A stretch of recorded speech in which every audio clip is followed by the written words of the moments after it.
Unleashing the power of relevant radio. This is Citi 97.9.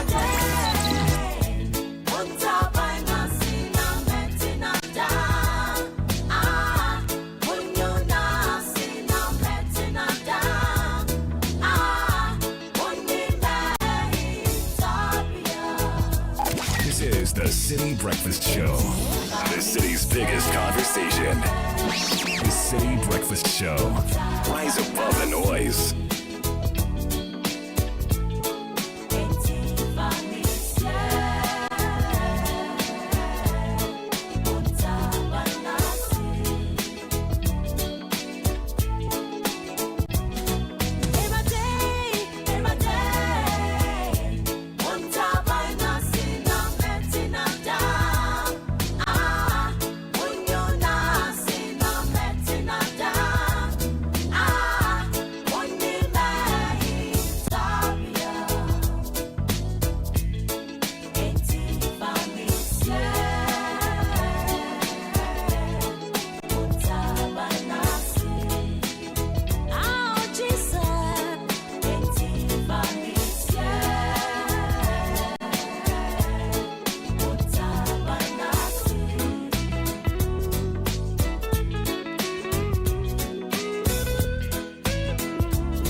Bonsam hwehwemia onyame opeme boneso a bonsam hwehwemia onyame da opeme boneso a onyede enkame.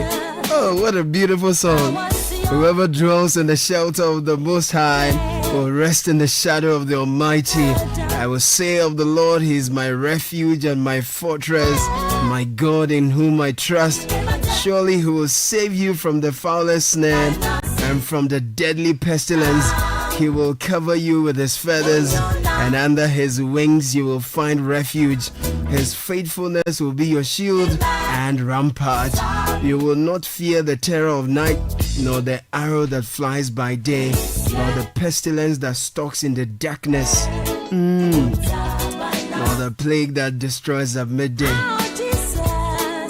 That's Psalm 91. 7th verse says, 1,000 may fall at your side, 10,000 at your right hand, but it will not come near you.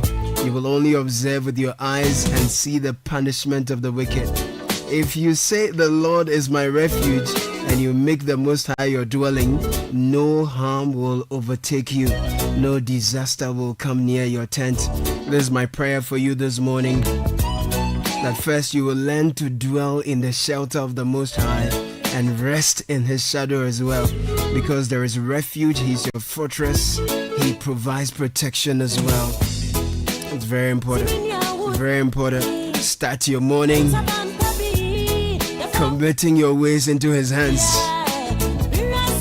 and He will preserve your life. Welcome to a brand new morning, 97.3 Citi FM. This is the Citi Breakfast Show. My name is Caleb Kuda. From now to 10, we'll bring you amazing conversations, interesting interviews, great songs that will lift your day, shape your morning, and thoughts that will direct your day. Welcome to the campaign, the movement, we call Citi Breakfast Show. My name is Caleb Kuda. Some quick thoughts to start your morning. Something small. Something small. You don't have to be in Ghana for long. You don't have to listen to too many conversations among Ghanaians to hear the expression something small. Oh, Oga, it's Friday night, sir. Something small. Something for the boys. What are you getting for lunch? Oh, something small to keep me going. What are you doing in this community? Oh, we are putting together a small project, to help the teenage, It's always something small. It's a big thing amongst us. Something small that is a big part of our mentality. So if you give anybody a bill, they'll say, adia kitwa, this small thing. No kofio ni bomobayeni. It's a big part of us. We are very satisfied with little. Little satisfies us. And so we settle for the easiest, the cheapest. What is so available? We don't go beyond. We don't exact much from ourselves because something small satisfies us, and that something small mindset has held us back for a long time. The ruler of Dubai, his name is Sheikh Mohammed Rashid bin Al Maktoum. He was asked why he's so bent on building the biggest building, the biggest man-made port. Everything he wants to do must be the biggest. And he said, why not? Because he is known that to get the attention of the world, you must scale up. The things you do must be at scale. So I'm trying to urge you not to have the mindset of something small. Build beyond what will be satisfying for just you and your family. Oh, it's just somewhere to lay your head and that's all. Build beyond. Build something that will outlast your generation. Think global. Think beyond Accra, Kasua, Kumasi, Tamale. Think Nairobi. Think, Vintage. Think Swakopmund. Think Cairo. The world is your oyster. Move beyond your limits and launch into the deep. Go beyond something small. It starts with the mindset shift. If you believe that you are made for more, the little you have, you'll be pushed to do bigger things with it. That's Business Sense. It's brought to you by Access Bank. We're running the Fakitwa Beji Kesia promo. It's in full swing. We have 2 mini draws. First mega draw that has already taken place, and 53 lucky customers have won their share of over 500,000 Ghana cedis in cash and other amazing prizes like Netflix, Spotify, and Amazon Prime subscriptions. Now it's your turn to win big. Simply deposit a minimum of 250 Ghana cedis into your new or existing Access Bank current account or savings account to join the promo. Boost your deposits to 500 Ghana cedis or more, and you qualify for the next draw. For our youth customers, that's the solo accounts. If you spend 500 Ghana cedis or more with any Access Visa card, you earn a chance in the next draw. The more you deposit, the higher chances of winning cash and other amazing prizes. PS5, iPhone 16, Chromebook, and so much more. Promo runs from now to September 2025. We're doing this in partnership with the NLA on its Caritas Lottery platform. Terms and conditions apply. Join the Fakitwa Beji Kesia train. Save for the future. Win big. www.ghana.accessbankplc.com is where to visit. Call our toll-free line 08000 044 00 for more details. Access Bank, more than banking. We'll bring you the news review shortly.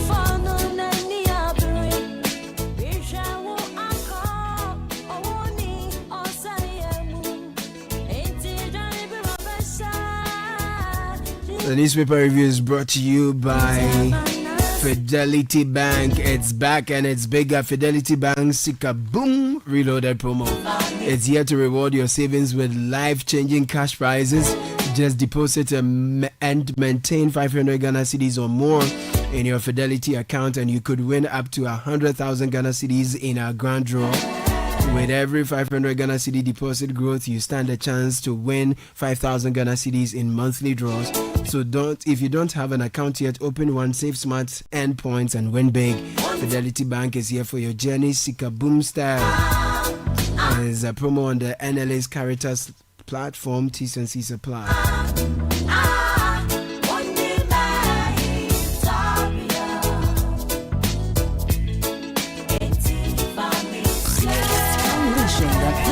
Relevant Radio. This is Citi 97.3. The City Breakfast Show. Rise above the noise.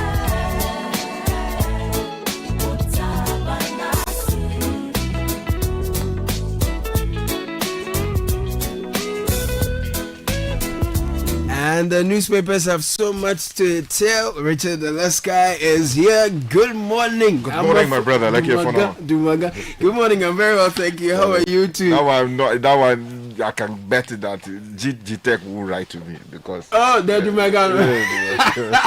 Although I need to properly earn it, they will announce properly in the community. Yes. Either Seba, Ajako, Komu, or Adafieru, Denu, Hedana, Aflau, Akosumekiko. Dumaga is a big man. Yeah, big man. No, I met some guys elsewhere. Yeah. They said their name is Avugla. Avugla. Yeah, Okay. The jaw of how can your surname be the jaw of a dog? Avugla. Oh, Sky, you people, why? Why are you doing this? Man, it's a brand new day. Yeah, it is a brand new day. And we're here to do what we do for the Republic. And remember, we're still promoting made in Ghana goods and services. Solutions for our problems. Solutions for the world. And we're inviting you to join us next month so that we can exhibit the finest of Ghana. Super. Solutions that the world can buy from us, solutions that we can buy from ourselves. Yes. And there are some beautiful numbers there. Yes. It's starting from the 6th to the 7th of September, 10 a.m. to 5 p.m. daily. Ifwa Children's Park is where to be. And the number, if you want to exhibit or vend, is 0205-973-973. Don't forget, be a part of the This is Ghana exhibition. Beautiful. Let me take you to the Ghanaian Times for this morning. The big story talks about the government allocating some 403 million Ghana cedis to complete stalled colleges of education hostels. Comes with the photograph of the minister responsible for education, the Honorable Haruna Idrisu, who is quoted here in this paper. Also, the front page this morning, NPA Steering Committee develops roadmap to implement 24-hour economy. The photograph of Edwidge Tamaklo is here on the front page. Also, Kenya President hails Zoom Lions waste solution at DEFCON 2025. And Tiawe Japong is seen here in a warm handshake with the President of Kenya, President Ruto. Also, VIP advocates stronger public education on prison services role in national development. Okay, Daily Photograph Graphic. of the Vice President is here. Daily Graphic says mismanagement of public funds. PAC vows value for every city, chases scholarship beneficiaries for refund. Interesting story. And helicopter crash fund accrues 2.315 million Ghana cedis. Good. And Get Fund earmarks funds for Colleges of Education project. At DEFCON 2025 in Kenya, President Ruto hails Zoom Lions bold waste solutions. Okay, let me take you to the Chronicle for this morning. Police recover arms and munitions during 24-hour patrols. Also on the front page, President Ruto launches Zoom Lions high-tech sanitation facilities.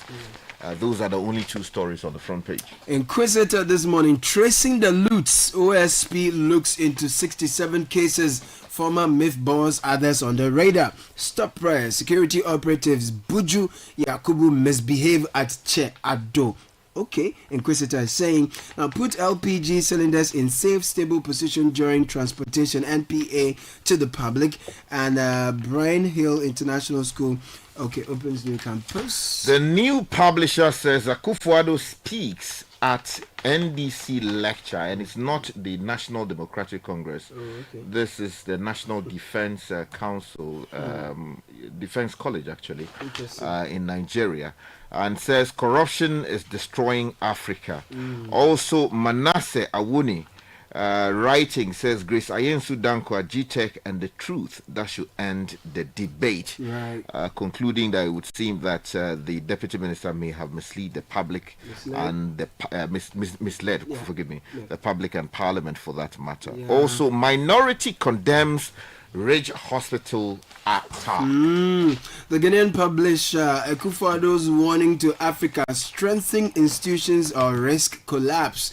And then also Opon Kuma questions BOG's sterilization policy, minority slums lawless Ridge Hospital intrusion, and editor loses father.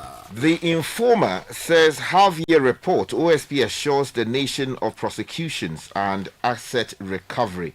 The photograph of the special prosecutor on the front page. Also, use of honorary titles, Assemblies of God tough on pastors. So there's a directive to pastors and reverends that please drop the honorary titles if you've not ended. If you've not ended. I mean, the honorary titles you must have ended, but if you have not ended academically, as in you've not written thesis and those things to actually earn it, don't use it. Yeah.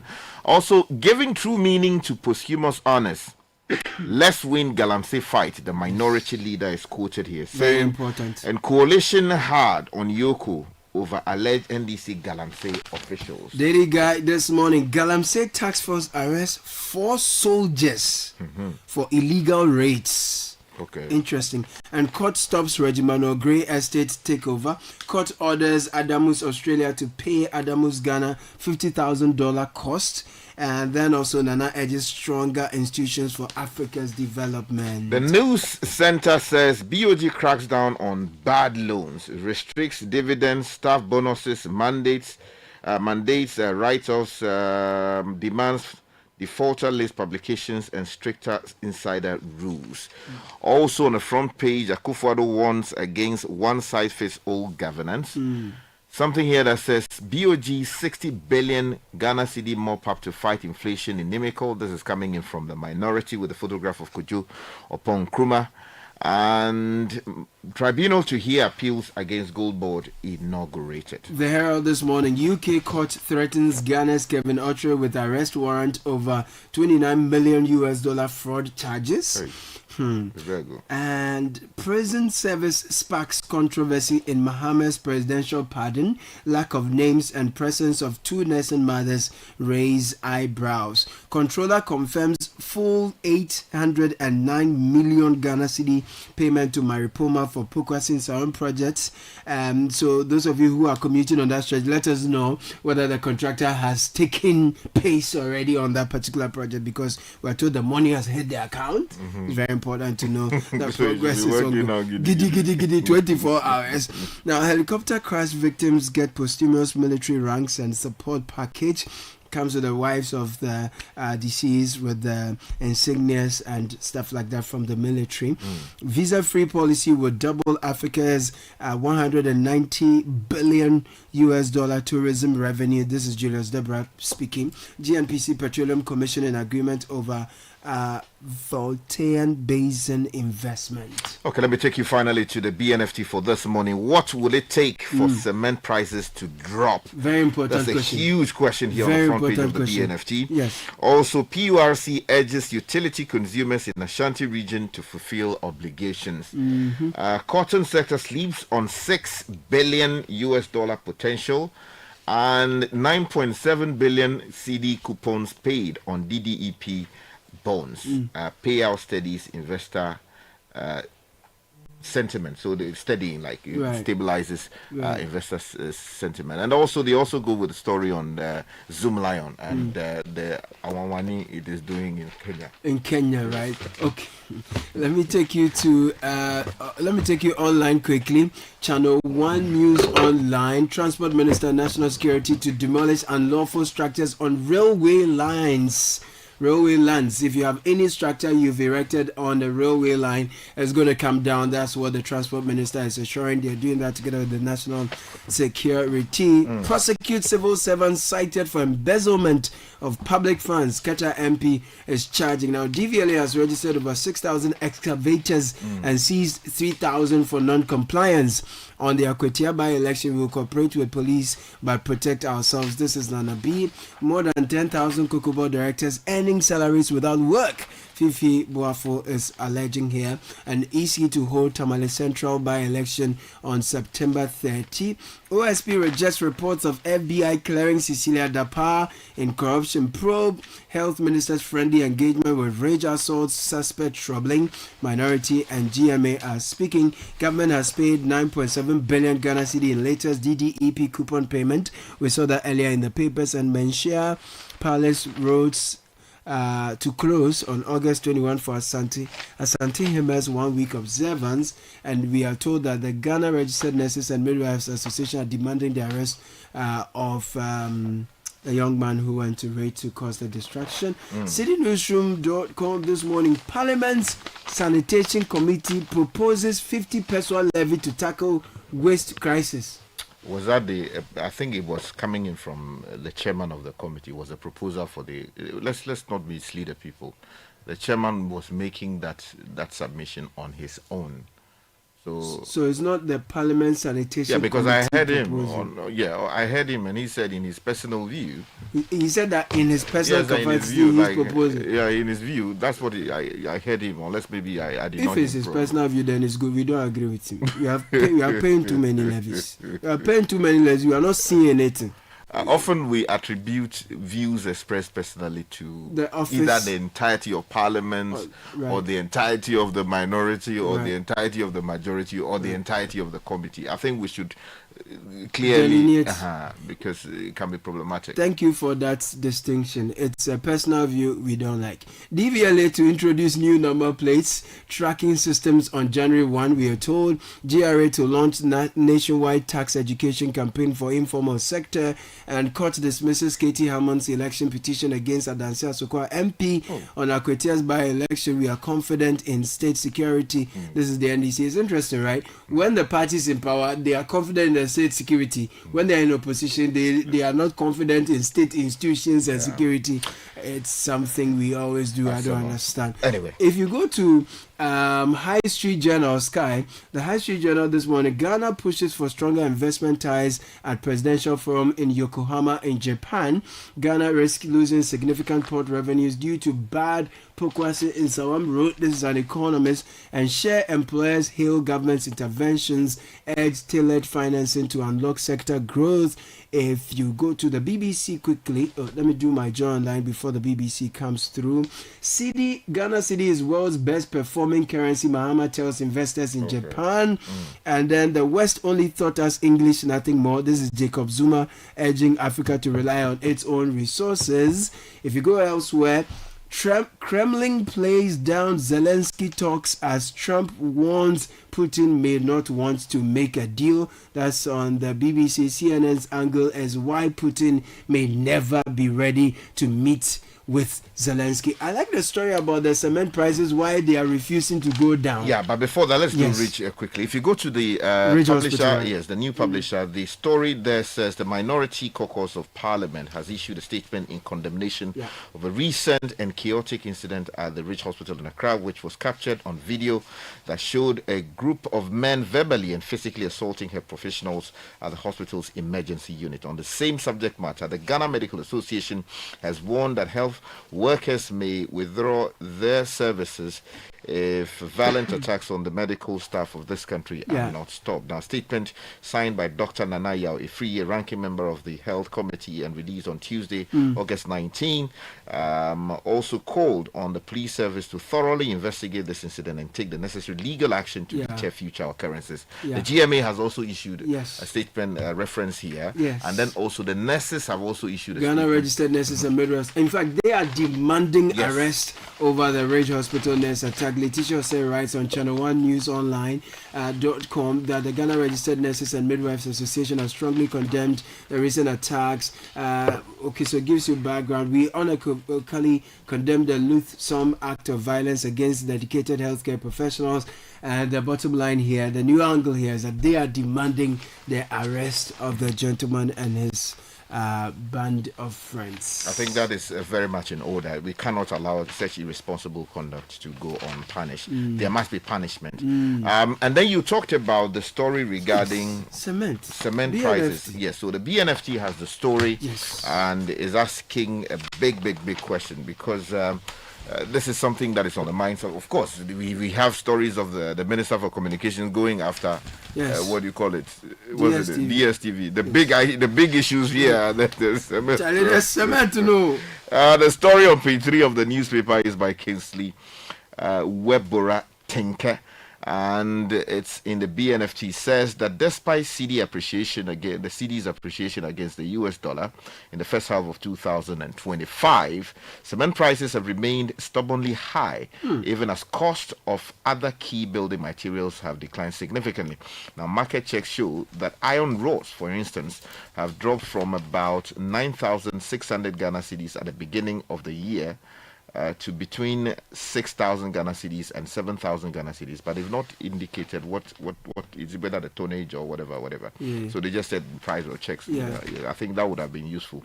Now, security doors and plumbing materials have also seen a sharp have seen sharp reductions, highlighting cement's unusual resistance to a broader downward price trend in the construction sector. Now, for security doors, the starting price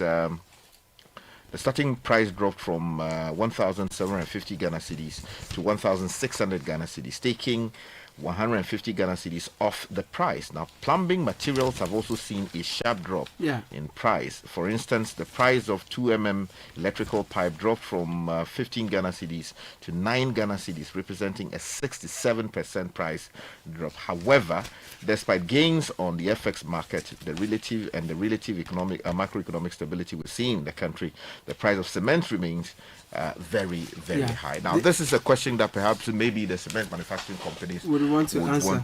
It would be good to explore because we understand that we are one of the highest importers of clinker, which is a major ingredient in the manufacturing of cement. They say we are major exporter of clinker in Africa.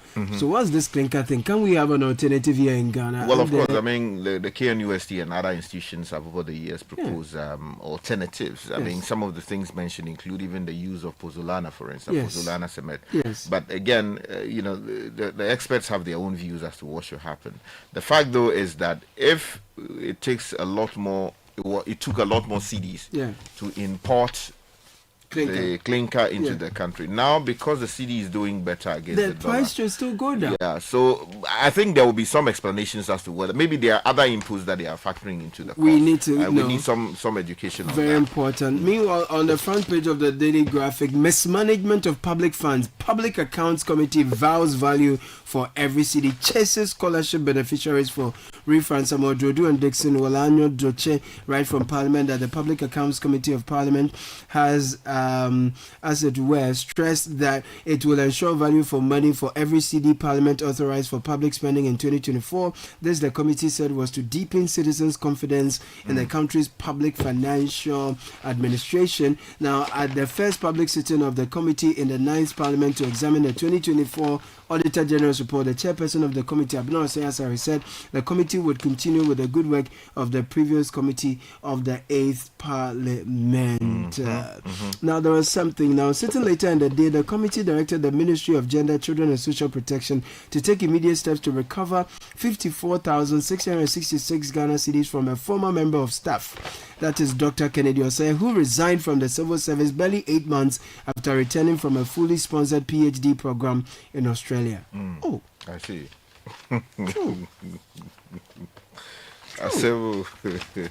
Anyway, let me take you to the news center. There's a story there that is important. It's on page 6. Tribunal to hear appeals against Gold Board inaugurated. You know, they have been arresting a number of people for illegal trading of gold. Now, the story here says the Ministry of Finance yesterday hosted the official inauguration of the Gold Board Tribunal, an ad hoc appellate body established under the Ghana Gold Board Act of 2025 to hear appeals against decisions of the Gold Board. The Minister for the sector, Dr. Ato Forson, presided over the ceremony and formally swore in the tribunal's first leadership, charging them to uphold integrity and fairness in their new mandate. If you're interested in that story, because of all the things happening in the space, please grab a copy of the news center for more. Now, Galamsey Task Force arrests 4 soldiers for illegal raids. Simano Puku writes from Takrady on page 3 of the Daily Guide that 4 suspected military personnel allegedly conducting unauthorized raids at Simpa Junction in the Taka and Soem district of the Western region have been arrested. They were apprehended on Monday by members of the National Anti-Illegal Mining Operations Secretariat NIMOS during a tactical operation. The suspects are believed to be part of group staging unauthorized anti-illegal mining activities in part of the country under the guise of national security operations. The task force reportedly retrieved weapons and other equipment from the soldiers who were said to be carrying out illegal operations in the area. I hope they are withdrawn. Hopefully, they will be dealt with in line with military regulations, and we also hope to hear from the military. The military officers who were seen beating the journalists and then the eyewitness at McDonald's place. We want to know what the situation is regarding that. We should not go quiet on the matter. Very important. In the meantime, the police recover arms and ammunition. This is according to the Chronicle, page 3. John Bediako writes that intensive police patrols have aborted potential robberies within 48 hours, leading to the interception of a cache of arms and munitions. Now, the Inspector General of Police, Mr. Christian Tete Yehonu, disclosed this to the Chronicle and states that the 2 remarkable achievements occurred in the Central and Ashanti regions over the weekend. Now, according to him, on Saturday, August 16, 2025, a group of gunmen wielding guns and machetes stormed a gold dealer's shop at Mpoho in the Western region, and after subduing the occupants of the shop amid severe assault, made away with cash and gold. And it goes on to provide some other. It would seem that the Chronicle seems to be getting exclusive from within the police service. Yeah. And if you go to page 2 of the Chronicle, 3 accused of shooting soldiers at Boko granted bail. Okay. Now, Akwetia by-election, Ghana cannot afford another bloody contest. This is Herald's editorial this morning. And a story on my journal line, Mahama calls Japanese investors, highlights Ghana's gateway to Africa's 1.4 billion market. Quickly, President John Mahama has urged Japanese businesses to seize Ghana's strategic position as a gateway to Africa and take advantage of a continental market of 1.4 billion people. He described Ghana as a stable, democratic, business-friendly gateway to West Africa and the continent. So the president is in Japan, courting Japanese investors to Ghana and more. And before we go, though, let me just quickly draw your attention to this story on the center spread of the Ghanaian Times. Jirasa Daniel from Sunyani's reporting says the government has allocated 403 million Ghana cedis to the GET Fund for the completion of all 45 stalled hostels across colleges of education to ease accommodation challenges faced by students. Now, initiated by the previous administration to address the shortage of hostel facilities across the colleges of education, the project got stalled along the line. But the Minister for Education appears to be taking up this mantle to deal with the problem decisively. Let me also mention quickly that in the Usudoku area near Ashichari Junction, we're told that the senior high school there, the boys' dormitory is in a mess and they can't even have water and some other issues. So please, something has got to be done about the situation. Very important. Now, fixed quarterly disbursement timetable not feasible. This is the District Assembly Common Fund responding to some calls. That's in the Inquisitor. Grab it for more. That was a news review. Thank you, Sky. Fidelity Bank says save and win. Muntio. Sikaboom. Just to post it and begin. Every 500 CDs you keep for a month, you get 1 point all at once. More deposits, gets more points in. More points, more cash you feel with. How many points? 1 point every 500 CDs. What if you win? 5,000 CDs monthly. And the grand prize? Hey! 100,000 Ghana CDs. Don't wait. Visit any Fidelity branch or agent nationwide to deposit in multiples of 500 CDs. The more you deposit, the better your chances to win 5,000 CDs monthly and 100,000 CDs in the grand draw. Terms and conditions apply. Win with us. Fidelity Bank, believe with us. Sikaboom. This is an NLA approved promo, now running on the Caritas Lottery platform. Oh, jump on now. Go. Google me. What time will you come back where I don't hear the sound of your car? Why you buy new car? No, I don't change my car. It be the same ride. It be the fuel way I change. Way one shouts it. Ever since I started using the all-new Excellium Premium Fuel, fortified with 3-in-1 action. Oh, Joe, now my car they run like electric car. No, it's so. This is the type of fuel where they want to. Because now engine they cost. Where they want for way if I buy it, it go protect my engine. And with the small way I buy, I'll go drive, sir. Absolutely. It's like strapping a turbocharger to your engine and giving it a protector. And what they bust my mind, Seth, be the 3-in-1 action, no? Excellium, they prevent up to 99% of deposit. It be anti-wear, some be anti-corrosion. Won't pay when I open them. Hey, so where can I find this magical fuel? Just head over to any Total Energy service station and your car will thank you. Hey, then make a finish my gobe fast, then rush go Total Energies. My friend, but why your hand my gobe inside? I give you info. Make a fill the gobe too small. Go. Anna. Excellium is designed to protect your car engine, decrease fuel consumption, and lower CO2 emissions. Don't say fuel, say Excellium. Choose Excellium, choose quality. This is the Citi Breakfast Show, the city's biggest conversation.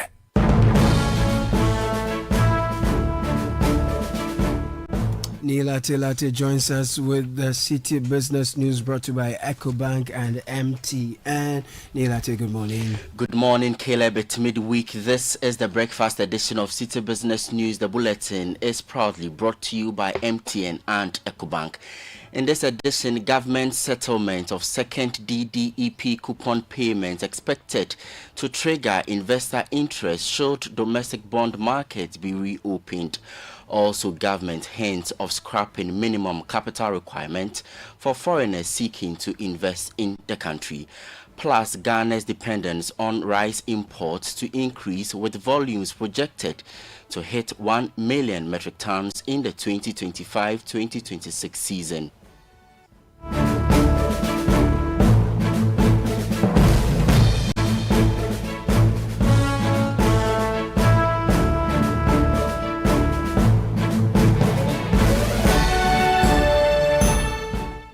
I am Ni Latte details now. The government is well positioned to draw investor interest should it return to the domestic bond market. That's the view of Head of Finance at Merban Capital, Nelson Kujukwagbeji. It follows the settlement of 9.7 billion Ghana cedis in coupon payments under the Domestic Debt Exchange Program, bringing total payments so far this year to 19.4 billion Ghana cedis. He says despite recent undersubscription of Treasury bills, confidence in the government debt servicing record remains strong. Government credibility will show up if the government decides to go back and borrow from the capital market in terms of issuing new bonds. I don't think investors will have any problem going there. Don't forget that Treasury bill rates are falling sharply. Governments for the past two auctions have registered under subscription. And so with government demonstrating this level of commitment by paying the coupons, when they begin to issue the new bonds, you realize that most investors will be moving away from the Treasury bill market to the bonds market, and which is also good news for government because government will have enough time to prepare and pay those debt, unlike Treasury bills that every now and then maturities come and government has to refinance those maturities through Treasury bill. Nelson Kujukwagbeji is Head of Finance at Merban Capital. Now, government is advancing steps to review the Ghana Investment Promotion Center, that's the GIPC Act, with plans to scrap the minimum capital requirement for foreign investors. President John Dramani Mahama disclosed this at the Presidential Investment Forum in Japan, where he touted Ghana's improved macroeconomic stability and the cedi's position as the world's best performing currency this year. He assured Japanese businesses that Ghana remains open for investment as he points to the presence of several Japanese firms already operating in the country. Inflation rose to a high of almost 23% in 2024 and is currently down to 13.7%.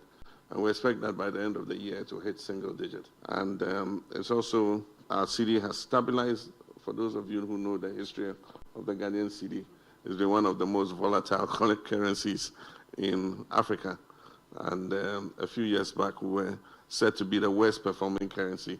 I'm happy to announce that this year, Ghana's cedi has been the best performing currency in the world. And as Simon said, we've been upgraded from junk status to B- with a stable outlook. And I'm certain that in the next review, we're going to be upgraded again. We're open for business, and Simon and Co are busy at work reviewing the Ghana Investment Promotion Center Act. Some barriers were put to foreign investment. You had to prove that you had brought in a certain amount of money to be classified as a foreign investor. In the reviewed Ghana Investment Promotion Center Act, we're removing those minimal capital investments. President John Dramani Mahama wooing Japanese investors. Moving on, Ghana's dependence on rice imports is expected to increase, with volumes projected to hit 1 million metric tons in the 2025-2026 season, and this is actually more than half of national demand. The U.S. Department of Agriculture's latest grain and feed annual report shows domestic production rising 18% to 900,000 metric tons on the back of favorable weather and stronger farmer participation. But structural gaps in the sector, coupled with forecasts of below normal rainfall, raise questions about the sustainability of local output. Emmanuel Opon has the rest of the story.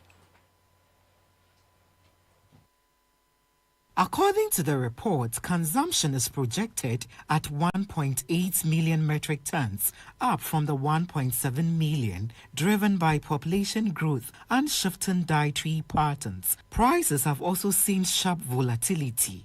Per the report, import pricing remains more competitive, with a 25-kilogram bag of Thai fragrant rice averaging 690 cedis, Vietnamese rice at 490 cedis, and local long-grain rice at 535 cedis. Currently, about 70% of rice sold in Ghana is imported, dominated by supplies from Vietnam, India and Thailand. The report highlights persistent structural challenges, including limited irrigation, low mechanization, and inadequate processing capacity, which continue to weaken the competitiveness of locally produced rice. Unless addressed, the report says these gaps will keep Ghana dependent on import and exposed to global price and exchange rate volatility.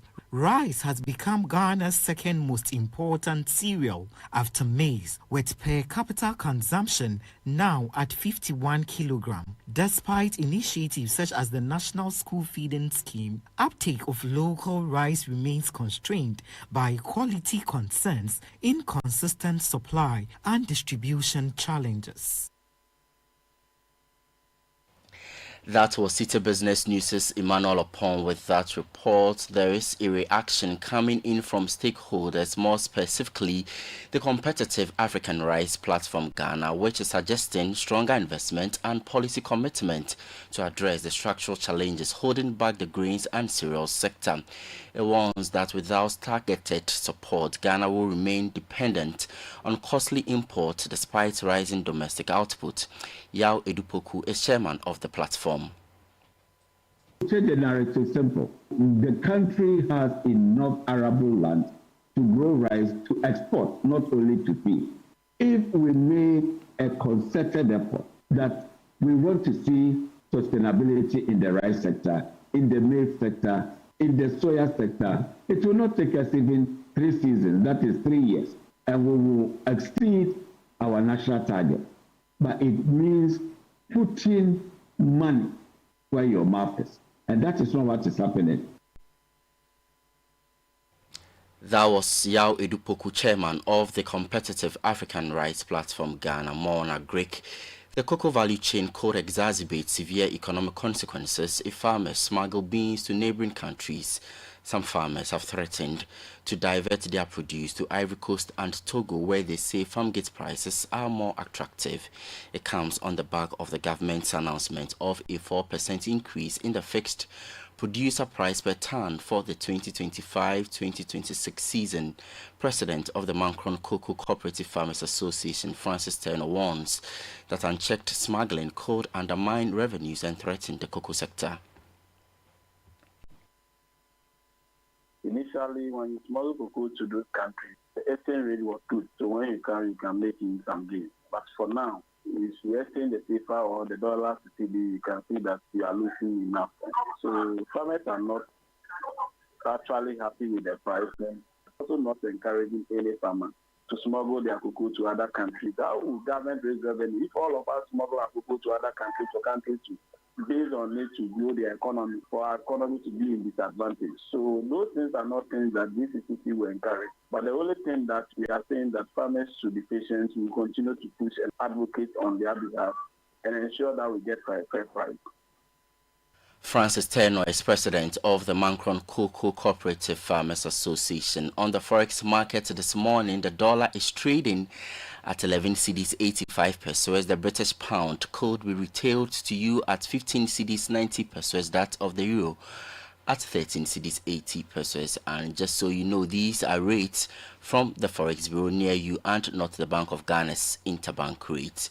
That'll be all for the breakfast edition of Citi Business News on 97.3 Citi FM, brought to you by MTN and EcoBank. Our top story this hour: government settlement of second DDP coupon payment expected to trigger investor interest should domestic bond market be reopened. Also, government hints of scrapping minimum capital requirements for foreigners seeking to invest in the country, plus Ghana's dependence on rice import to increase, with volumes projected to hit 1 million metric tons in the 2025-2026 season. These stories and more on our website, citinewsroom.com/business. I'm Nila Atilati. Have a good business day. If you know these sounds, you didn't just live through the 90s. You lived the experience. Back then, connection took minutes. Today, it takes a blink. You express yourself with memes. You hold video calls across continents. You say hey to an AI who responds, "Hello, Kwame." You order rides, dinner, and dreams all from the palm of your hand. A lot has changed, so have we. For over 3 decades, EcoBank has evolved with you, leading digital banking in Ghana and across 33 African countries, pioneering solutions built around how you live, move, and dream today. From our express points to EcoBank Pay, online banking, and the mobile app, we are where you are. Here for today, ready for tomorrow. Now, that's change, powered by EcoBank. EcoBank, a better way to bank your way. EcoBank, the Pan-African Bank. Ah, Ma, have you received the delivery? See, on the rider's bay. Send in the momo. Okay, *177. Ah, Paco, don't you use a smartphone? Use the momo app, ne? Huh? App. Hey, I want to say a millennium, say millennial. Inyim. Oh, millennium for ya nyaze. Switch to the app. Oh, you're smart. And you're secure. Enter a world of possibilities with the Momo app. Pay your favorite merchant, pay utility bills, and borrow from our wide range of lending services. Move to the app side today. MTN. Join the conversation on the Citi Breakfast Show on Facebook at facebook.com/Citi97.3, Twitter at twitter.com/Citi973, and Instagram at instagram.com/Citi973 with the hashtag CitiCBS.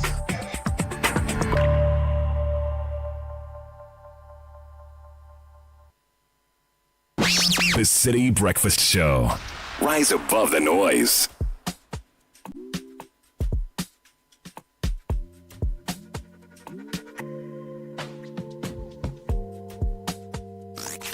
Unleashing the power of relevant radio.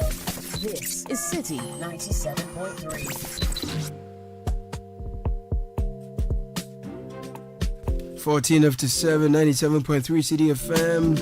Citi Breakfast Show 0549986996 is our WhatsApp line. Wherever you are, you can join us. An observation, a question, an input, a suggestion, We're happy to hear them all. We'll be unpacking conversations for you later in the morning. But what you just heard was the breakfast edition of the Citi Business News. Neela Tilate brought you that. It was sponsored by EcoBank and MTN. Isn't it just amazing how the world is ever changing and evolving? Fascinating to think about what the next big thing could be. Today is AI, tomorrow who knows? One thing is for sure, a lot has changed, and guess what? EcoBank has done that too. Over 3 decades, we've pioneered a range of digital-first banking solutions designed for the way we live today. From the mobile app EcoBank Pay and Express Points across the country, EcoBank is right where you are. EcoBank, a better way to bank your way. EcoBank is the Pan-African Bank.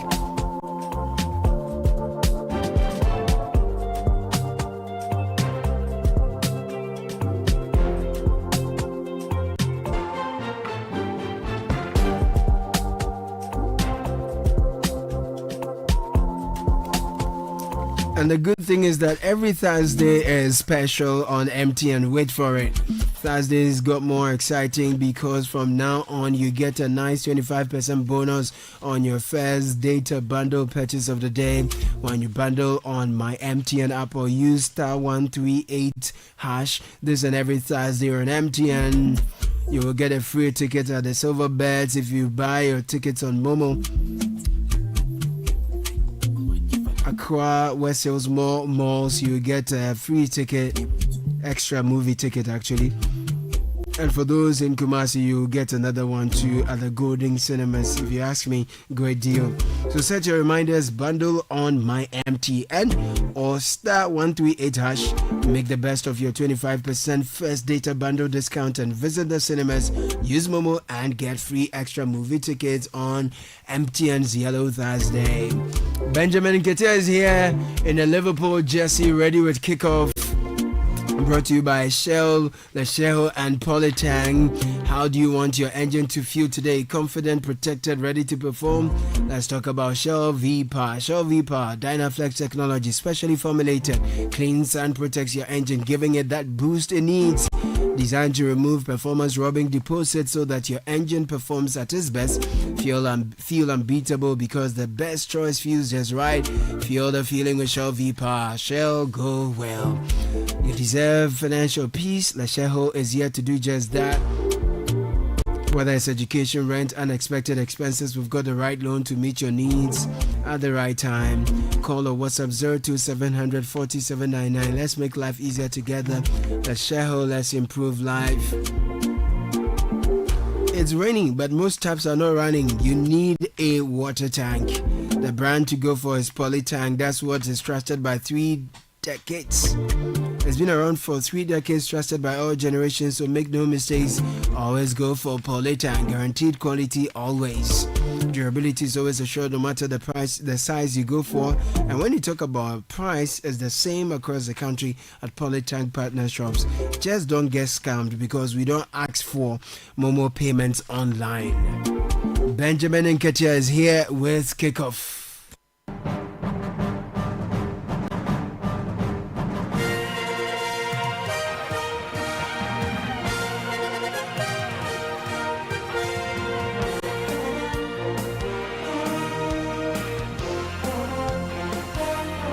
Benjamin Nketiah is here. We can. Masa, comment. What's in the kickoff?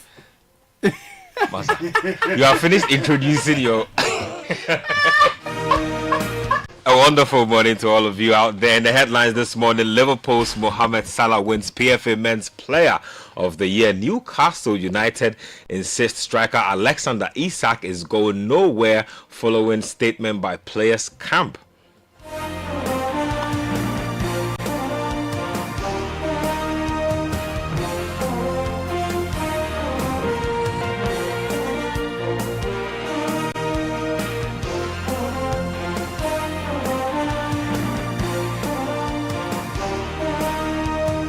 Kickoff is proudly brought to us by Shell, Shell Go Well, Zonda GH, Politan Ghana, and Let's Share Let's Improve Life. Let's begin with some athletics, and Ghana's Edwin Gadayi has been speaking at this year's CAA Region 2 Seniors Athletics Championships. He says it's been one of his worst competitions. This comes despite the sprinter finishing second in his event at the University of Ghana Stadium. To be frank, I would say this competition actually is one of my worst competitions I've ever had. Not the organization per se, but my performance. This is one of my worst performances ever. I can't relate it, but just that I didn't have my day. Yeah, it's I suppose it's like you get your day at times you won't get it, so I just didn't get my day in this competition.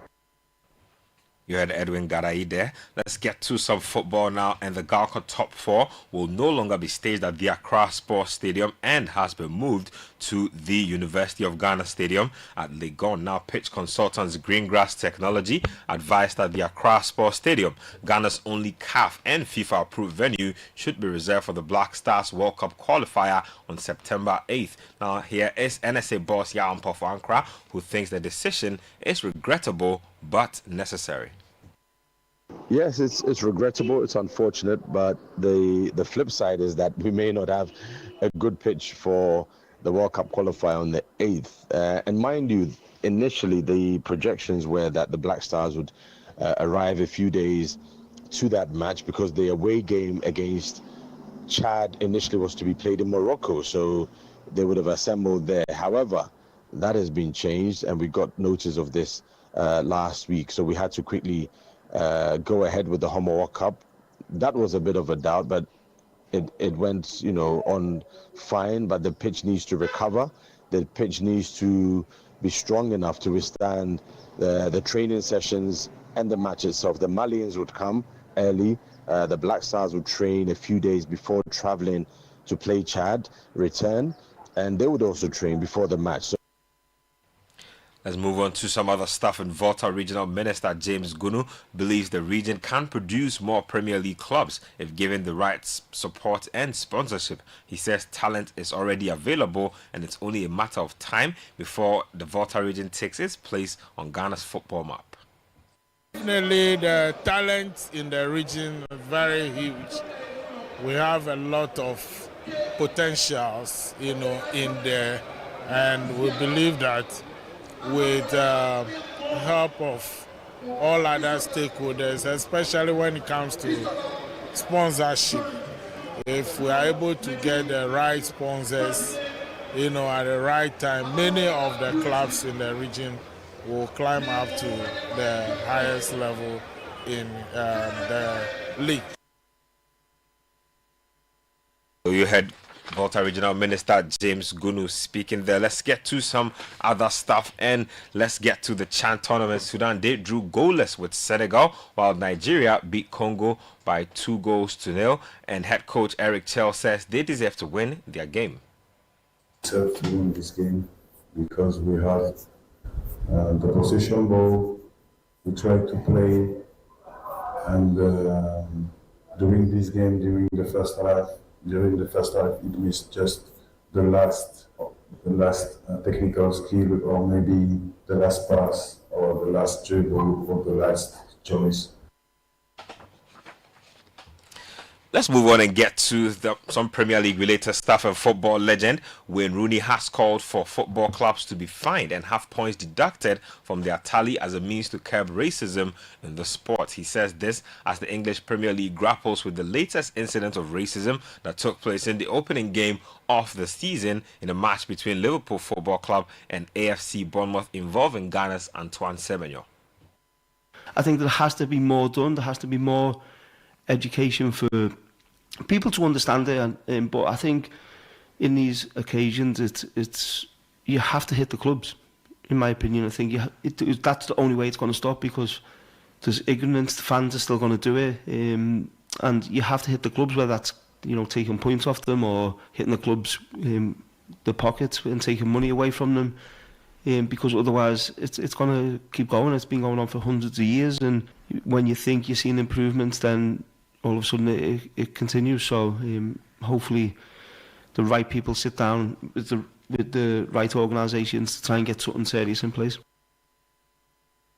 Now, Bundesliga side Bayer Leverkusen have agreed a season-long deal to sign midfielder Claudio Echeverri from Manchester City. The Argentine teenager, who's 19 years old, made 3 appearances for City last season, including his debut as a substitute in the FA Cup final defeat by Crystal Palace. Now, he scored his first goal in a 6-goal thrashing of UAE Saud Al Ain at the Club World Cup in June. Still staying with the Premier League, Liverpool captain Virgil van Dijk says the arrival of manager Arne Slot has been the biggest change for the club. Now, he asked that replacing Jurgen Klopp was no small task, and with new signings coming in, they all understand that Liverpool are Premier League champions and must prove themselves again.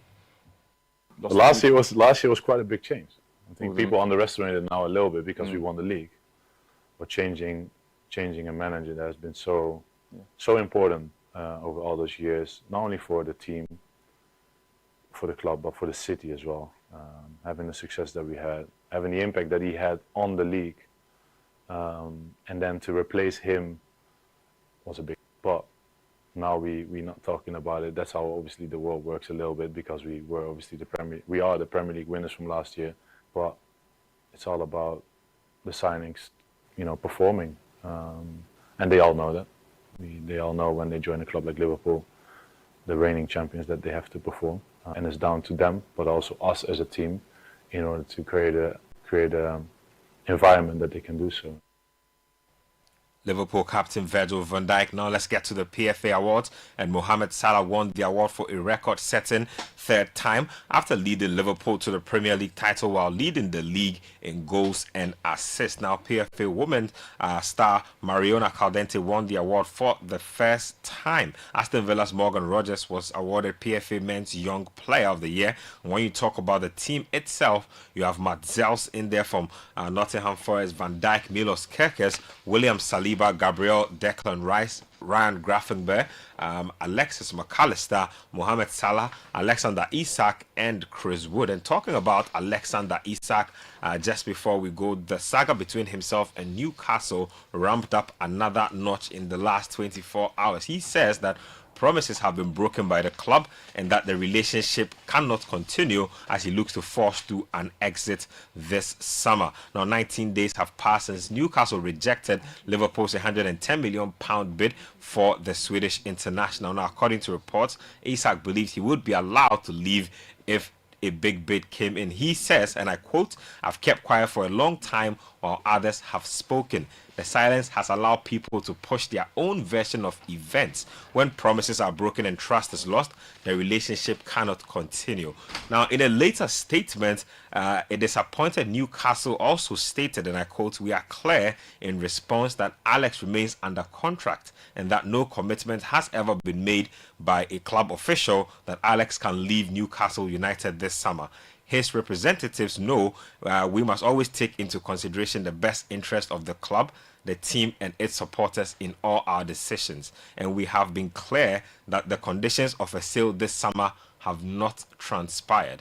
We do not foresee those conditions being met." End quote. So this is a particularly spicy transfer saga between Alexander Isak and Newcastle. We will be following it and bringing you all the updates. That's all for this morning's edition of Kickoff, proudly brought to us by Shell, Shell Go Well, Zonda GH, Politan Ghana, and Lecheho Let's Improve Life. The small sport at citysportsonline.com.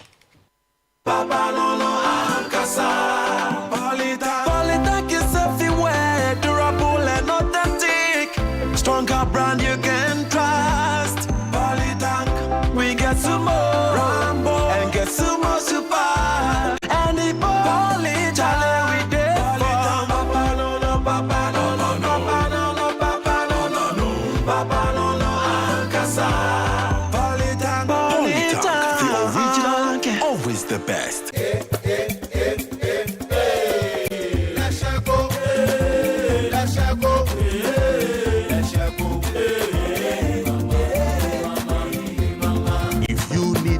Services in innovative financial solutions. We deliver on our promise, cause we are number one. Let's share go, we improve your life. Let's share go, let's share go, hey mama, hey mama, hey mama. Even when you're stuck with nothing, no matter your situation, let's share go, we improve your life. Let's share go, let's share go, let's share go, hey mama, hey mama, hey mama. Let's share go, we improve your life. Do you ever wonder how your car's engine is doing as you drive? Not often. Does it feel confident and protected, or is it tired and struggling? I have a busy schedule, so I leave matters of my engine to Shell V-Power. With Shell V-Power, you can feel confident because it is the best ever fuel designed for performance and efficiency. Shell V-Power removes performance-robbing deposits, so you can feel protected. Fill up with Shell V-Power at a Shell service station near you. Feel confidence, feel protection, and feel performance over and over again with Shell V-Power. Fuel the feeling with Shell V-Power. Go well.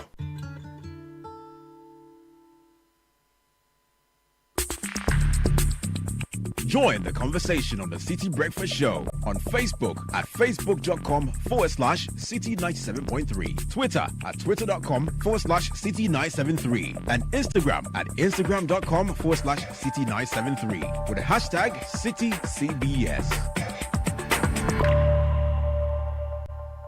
The Money Matters segment is brought to you by Petra. Petra, achieve more. Welcome to the Money Matters segment with Petra. Kojo, you're earning well, but do you feel free? Or are you stuck in a cycle of paying bills and wondering where all the money went? True freedom comes from controlling your money, not the other way around. Petra is here to help you move beyond just income to real wealth, investments, savings strategies, risk management, and many more. And we'll meet you where you are for a tailored session that fits your pace and priorities. You shouldn't just earn, you should build. Petra is here to do life with you. Call Richard on 0593 811 835. That's 0593 811 835. Petra, achieve more. The Money Matters segment was brought to you by Petra. Petra, achieve more. This is the Citi Breakfast Show, the city's biggest conversation. Oh, Joe, it's 3 a.m. What now? Ya tisubiomo, ya tisubiomo. Kojo, not again. It's 4 a.m. What's now? Sorry. Last year was Yatisubium. This year, crowd, we've gone lower. Yasaya Tiso. I'm back with good news. Amazing news. I've been so cool. SG Ghana loans are back with even lower interest rates. If you're a salaried worker, whether you're on CAGD payroll, work with an SG Ghana listed institution, or already bank with SG Ghana, this is your time. Whether it's completing your dream home, paying school fees, or handling other personal needs, SG Ghana has the perfect loan for you. Walk into any SG Ghana branch from now till September 2025 and ask about Yasaya Tisu Loans promo. Let's help you get things done. You can also call 0302-214-314 for more details. Terms and conditions apply. Societe Generale Ghana. The future is you.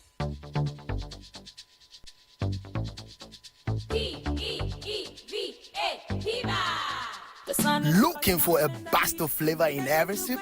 Discover the refreshing taste of Piva beverages. Enjoy the classic Piva Cola flavor, perfect fit anytime. How about a fruity adventure? Try our delightful Piva orange fruit drink packed with recognized citrus flavor. Craving something exotic? Our Piva cocktail fruit drink brings the tropics to you. For a sweet and juicy treat, grab our grapefruit drink and don't miss out on the refreshing Piva Tangerine fruit drink, bursting with tangerine flavor. Piva Cola, Piva Orange, Piva Cocktail, Piva Grape, Piva Tangy. Grab yours today. Available now at your local store. Call us on 055-00-32231. Beaver, a taste you'd love. This advert is FDA approved. P for Piva. The City Breakfast Show. Rise above the noise. This is the City Breakfast Show. The city's biggest conversation.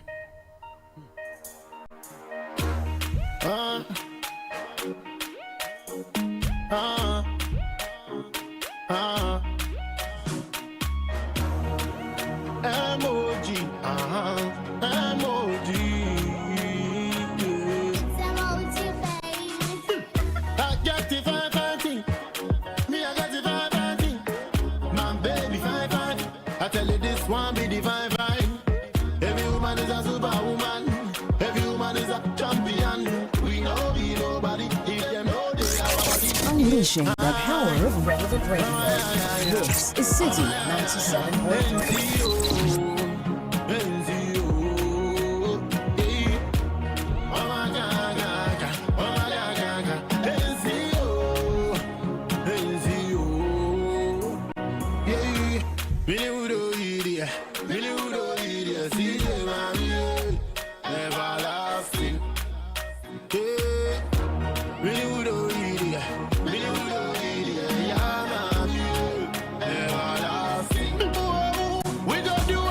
Chaka baby, do I'm soko baby. We no go hear nobody. One more can I hear no more. Messi see my soul at the Lumba. We be gone till November. Living up in a Bermuda. Other me swell, so I give me sugar. Hey, mama ya. Mama ya. NCO. Hey, mama ya.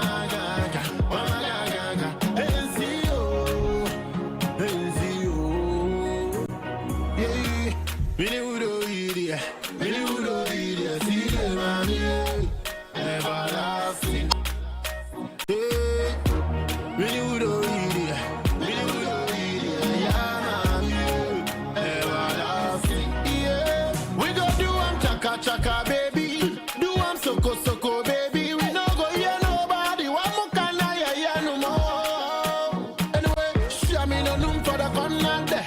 No masuna me tribuna me there. Ayalolo God bless. Yeah, call your name baby God bless. Mama ya. Mama ya.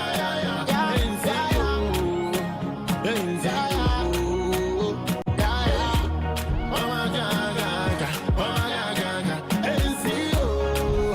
36 after 7, Livingston, Etchesette class, Stone Boy, Beam Nation, he calls this one everlasting. Yeah, everlasting.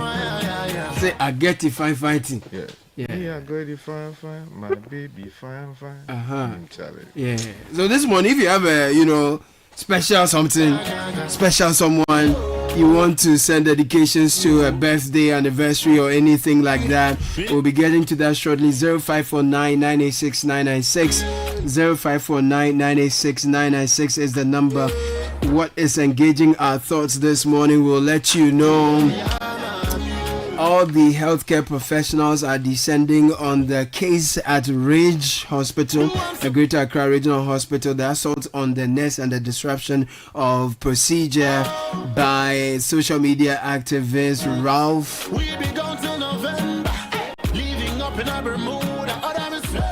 We'll get into that. We'll bring you those voices calling for something punitive to be done as a result of that. But another thing that has caught our attention is the fact that despite the city's stabilization this entire year, not much has been seen in terms of the price of cement. Many have been calling for a reduction in cement prices. The Roads and Highways Minister, yes, he has made a passionate call for cement prices to drop. There's a big story in the BNFT this morning. What will it take for cement prices to drop? Is it that the prices have dropped and we don't know? For those of you who buy the cement on a daily, let us know what has been your experience on the market. There's a big article here that says that cement prices have not gone down. So we will look into that shortly.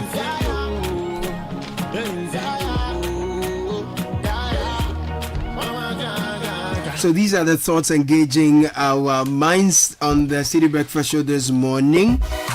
You can also add yours, whatever is pressing to you. We are happy to hear you. 0549 986 996. But if you are in the health space in terms of healthcare, or you are the receiving end of healthcare services, we are throwing some highlights on the situation that occurred some 2 days or over the weekend once again.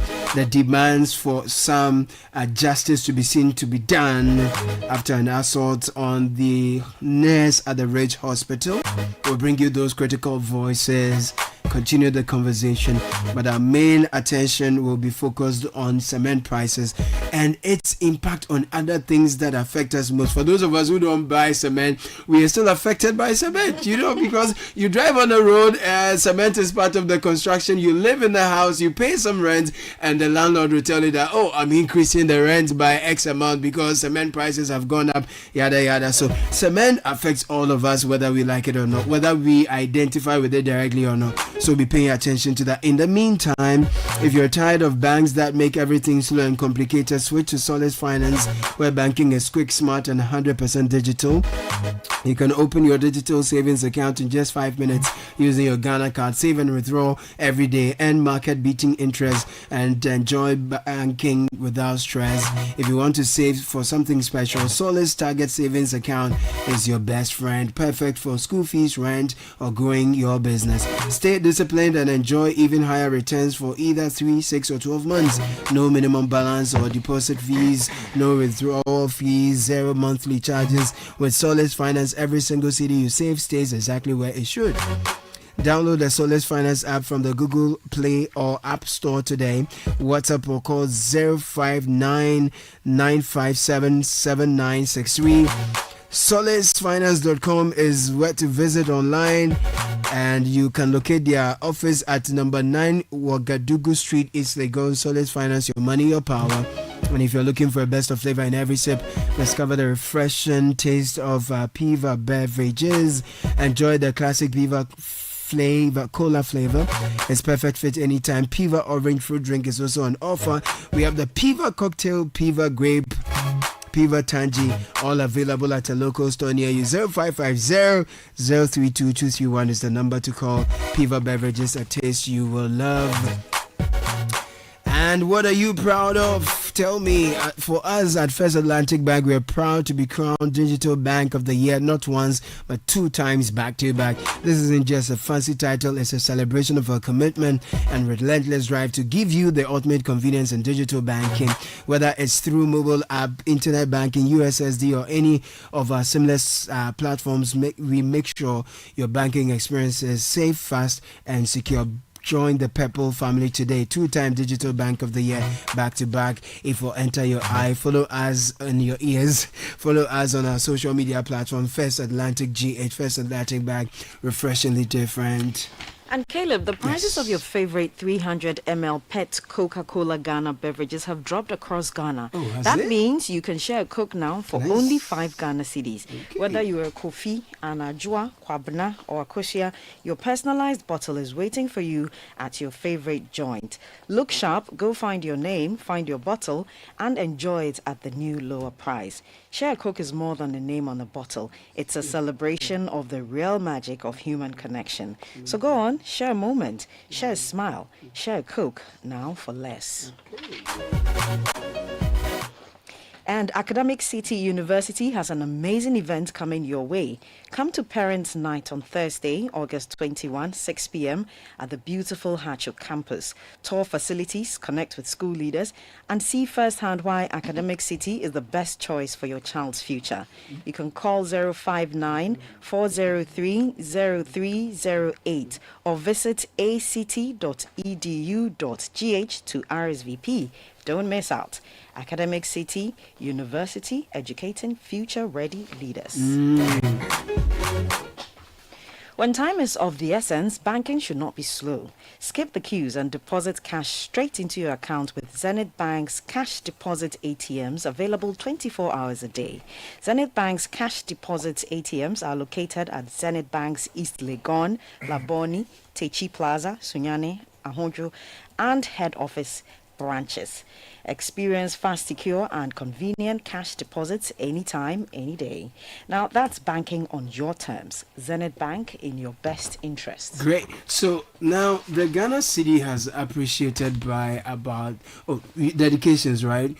Okay, sure. Let's get into that before I jump into the CD appreciation and cement prices and whether or not they remain the same. Any dedications? So today is the birthday of the former Second Lady of the Republic, Samira Baumia, Mrs. Samira Baumia, First Lady, Second Lady of the Republic between 2017.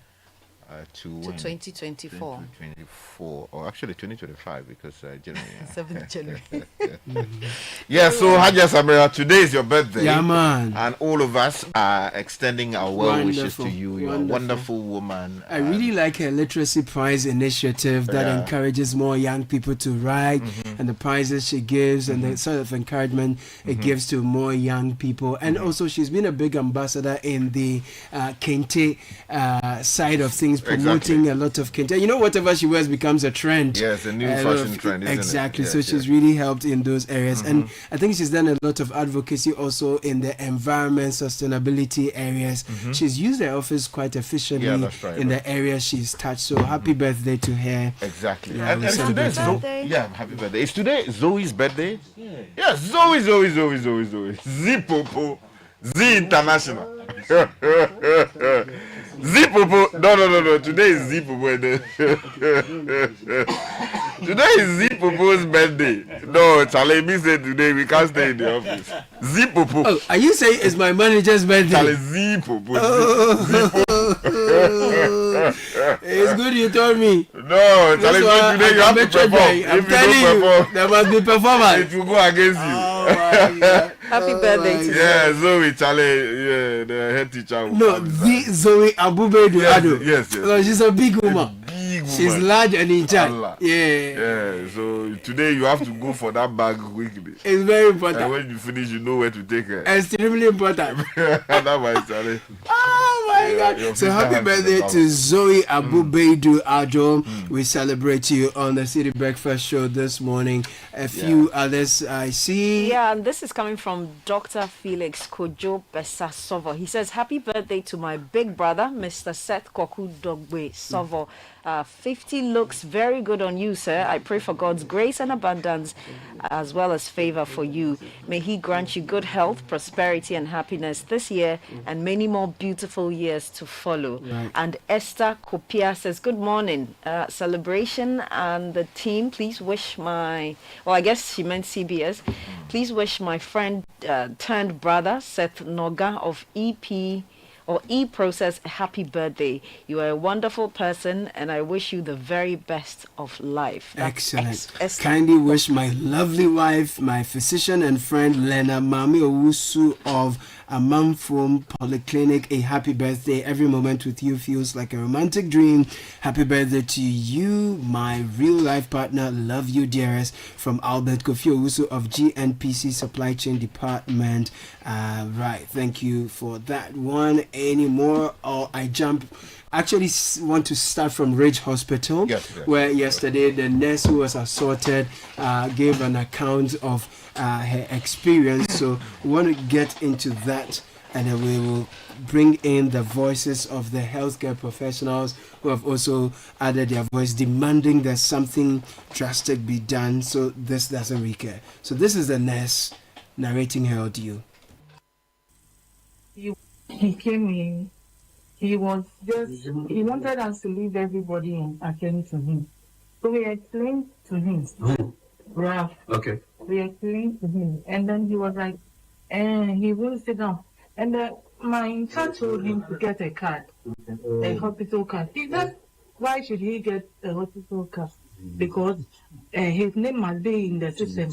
Once his name is typed in the system, it should everything should pop up. And my interest was not done like that in Ghana. There he was angry because he was told it's not done that. That is not done in Ghana. And he started insulting us. We don't want Ghana to progress. Then he brought out the phone. But initially, I did a pressure dressing for him. In his finger that he said it was bleeding. It had bled. The blood had dried. So I just had to put a gauze on it so that we reassure him about it. So he took off the dressing I did for him. Then I approached him and I told him that I've done a dressing for you. So be patient. We have 2 trauma cases and other cases too are there. We want us to leave them. He got angry and he started yes. So he did this to me. And then when he went out, I don't know where the guys came from. Most of the health workers saw them earlier, so they had flee. I didn't see them. And then they, from my back to my chest, and then they were just... Did they push you? Were you pushed? Or what did they do? What did they do to you? Yes, I was hit. I don't know if it was a fist, a tap. I can't describe the... But what happened to your hands? Raphael, I don't know. Raph did this to me. He hit me with the phone with the fist. And I even dodged a couple of the fists. And they hit me all over. But right now I have a dislocation on my shoulder and some headaches and body pains. All right, thank you very much. And to add that, he was telling us he will follow us to our homes and beat us. And if take one life and... Oh, he'll take one life. He actually said that? Yes. Okay. Wow, so that was the account of the nurse who was assaulted by the gentleman who went there. Now, the Ghana Medical Association has condemned the Health Minister, Kwabena Mensah Akando, for his cordial engagement with Ralph St. Williams. He's the gentleman the man who is said to have attacked a health worker and colleagues at Ridge Hospital. In a video circulated online, Ralph St. Williams, as you already know, he disrupted emergency services and assaulted staff and relatives of patients, as you just heard one of the nurses recount. So the General Secretary of the Ghana Medical Association, Dr. Richard Salome, has warned that the minister's actions risk encouraging similar attacks on healthcare personnel. When we saw this, we were quite worried in the sense that when patients report to hospitals and to emergencies for varied reasons, as health professionals, there are procedures and protocols that we follow. And so everybody who walks to the place is seeking to be taken care of. And this means that there are competing interests, competing resources, competing for the same stuff. And that is why we do what we call a triaging. And if you watch the video carefully, this is a patient who was lying down and you could see him with an IV line on him and some medications probably being given because, of course, it's difficult to tell what medication is running through the tubes. And he was on a hospital bed, and that other person lying beside him, I think, also had some splints on his leg or something of the sort. Clearly, this is a patient not abandoned per se, but has at least received some attention.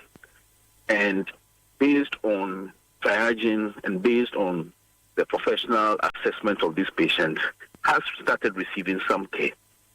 Then we also notice somebody in a video going up and down, issuing threats, and then having listened to also the nurse involved, that they had made certain attempts to triage this person, even without the person having been processed through the hospital cards system for status.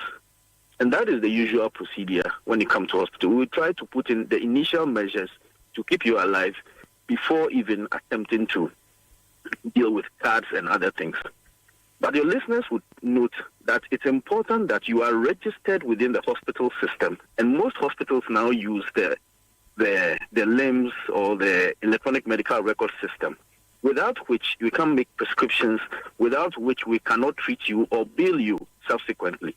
And so it's important, once the first aid measures are put in place, immediately or as soon as possible, you are processed through the system so that the necessary actions that need to be taken further from the first aid are done. And that is where I think there was the back and forth between them. Be that as it may, we do not in any way condone any act of violence, regardless of whatever grievance that the person or persons may have, or their perception that their brother was not being taken care of. Whatever the instance, there is no way we must see nurses being beaten by these people because they think that the person is not being taken care of. Remember, they are not the only patients who were there at the time. They were not the only patients. Such acts of violence and unscrupulous behavior rather also put in many other patients who were there in danger because the people had to flee for their lives. The professionals, they had to flee for their lives. And those who were there could not continue the care for the other people. And so such things are not good at all for us. We do not think that if any health professional misbehaves for some reason or does not render care that is up to scratch, should just be spared. And that is why they are laid down procedures. That is why you can report them to the hospital. If you are not satisfied, you can report them to their professional counsels and move ahead and go to court if you are so aggrieved and you have necessary evidence to do so. But that cannot justify any act that allows us to go ahead and beat people. Why don't we go into banks and beat people? Why don't we go to police station and beat the police because they did not respond and can quickly come and arrest criminals? So let's not treat health professionals as though they are some slaves that can be beaten anytime we wish. And that is not right. So that is our first assessment of the situation. Thank you. Okay, welcome. Now, I have been to the Ridge Hospital before, and I know how difficult it is to access the inside of that place. Is it the case that the hospital itself had a security lapse, perhaps? That's why these people were able to go all the way into the wards? Well, Umaru, in a mass casualty situation or in such a busy place at an emergency, you typically don't see us stationing security personnel in such places. They are close by and will respond on call. Sometimes, by which time the act would have happened already. Some of these people enter their place in the guise of coming to take care of their relatives or having to follow up on a relative. And sometimes you need that because the person is there. There are no relatives coming, and these are the people who may actually come and pay for medications where it's necessary or attend to various issues that are necessary or provide certain details. Sometimes patients come are unidentified, and you need relatives to come and quickly identify them. And so it's not as if you would have to have police in there or have the security personnel in there all the time policing them. And so you realize that this particular person was seen to have been out to sort of the usual thing these days, create a certain sensationalism out of this, and so was going up and down the place. By the time you are trying to get a security personnel to come in there to maybe calm the situation down, the act was already committed. So I'm not too much into saying that the security was lapsed or not per se, because I could enter the place calmly and pull out my phone the next time in there and quote-unquote attempt to assault a health professional. Okay. Let's talk about the reaction from officialdom. The minister has moved in there to act. You are not satisfied with his action? Well, Umaru, we have no problems with the minister going to the place to find out what, especially when Ridge Hospital is one of the large facilities in Accra and a major referral center for receiving cases from the peripheral facilities. However, when officialdom, or the minister for that matter, the power and influence he wields, is seen having sharing hearty pleasantries with people who visited vicious with attack on a nurse, a woman for that matter, and which is a criminal act, for goodness sake. If I did this in public anywhere and I went ahead and slapped just one person in public anywhere, I'm not supposed to be greeted with a hug, kisses, but I'm supposed to be arrested or cautioned strongly in uncertain terms. So when such a person is seen with the minister, and it's as though there is some free, hearty pleasantries being shared, that emboldens others to want to do similar thing because, of course, quote and unquote, there are exceptions about these things, and people may interpret this to mean an endorsement, for example. And that is why we have seen violent acts increase over the years, especially in health, among health professionals. Last year, it was Kumasi South Hospital. Multiple incidents go unreported. When I was doing my house job, a security man was beaten and killed in Kolebutito. Not much came out of that. And many other places, people are attacked. In Bimbila Hospital 2 years ago, it was a similar thing. Last year, there was also an incident in Chira Hospital where people went and bet somebody's car. So if we want to allow this to fester, then such acts create a certain perception of endorsement and emboldens others to want to go and do that. So that was the General Secretary of the Ghana Medical Association, Dr. Richard Salome, clearly dissatisfied about the development and the actions taken by the government. In fact, the Ghana Registered Nurses and Midwives Association has also issued a statement, and they make a very clear demand that they've called on the police service to act swiftly in arresting the ringleader and his accomplices who perpetrated the violent act on the health professionals and on nurses at the hospital within 48 hours. Failure to do so will lead to further actions by the leadership of the association to ensure nurses working at the hospital, especially the emergency unit, are safe. So a lot of calls from all quarters, especially within the health sector, for some drastic action to be taken against the gentleman, and that's something that we are looking into. Yes, that statement, I read the excerpts, the part that is unique to them. They are calling on the police to, as it were, arrest within 48 hours. Failure to do so, then they will take more action. So so as you join us in the studio, we'll be doing tech and social media trends very shortly. I am sure this is still in the trends. Edwin Kwaukofi will join us shortly, and we'll rope in what is happening on social, what's top of mind on the internet natives, they call it them netizens. Yeah, netizens. So we'll bring you what's top of mind for them. Tech and social media trends is brought to you by Telecel and First Bank Ghana. With First Bank Ghana, they are running the junior internship program. It's back, ready to inspire the next generation. From July all the way to the 12th of September, the junior internship program is running. It's giving your kids internship, mentorship, and counseling. 5 days exciting learning experience at any of the branches, and then they get a certificate as well as products from Gino, Kivo, Top Up Pharmacy, Awake, Kiki, and Pepsodent. They also stand a chance of winning an attractive cash prize if they excel in an essay writing competition. To sign up, just if your ward is between 12 or below, sign them up for the Kids First account, or if they are between 10 to 14, there is a Me First account. Then you apply for the First Bank Ghana Junior Internship Program. Call 0596 921 921 to find out more. Email firstsolutions@firstbankgroup.com. The Ghana National Council of Private Schools is proud to be associated with this. Edwin Kwaukofi joins us with tech and social media trends. Good morning. Good morning, Caleb. And as you said, obviously the top trend in Ghana right now is Ralph, the name Ralph.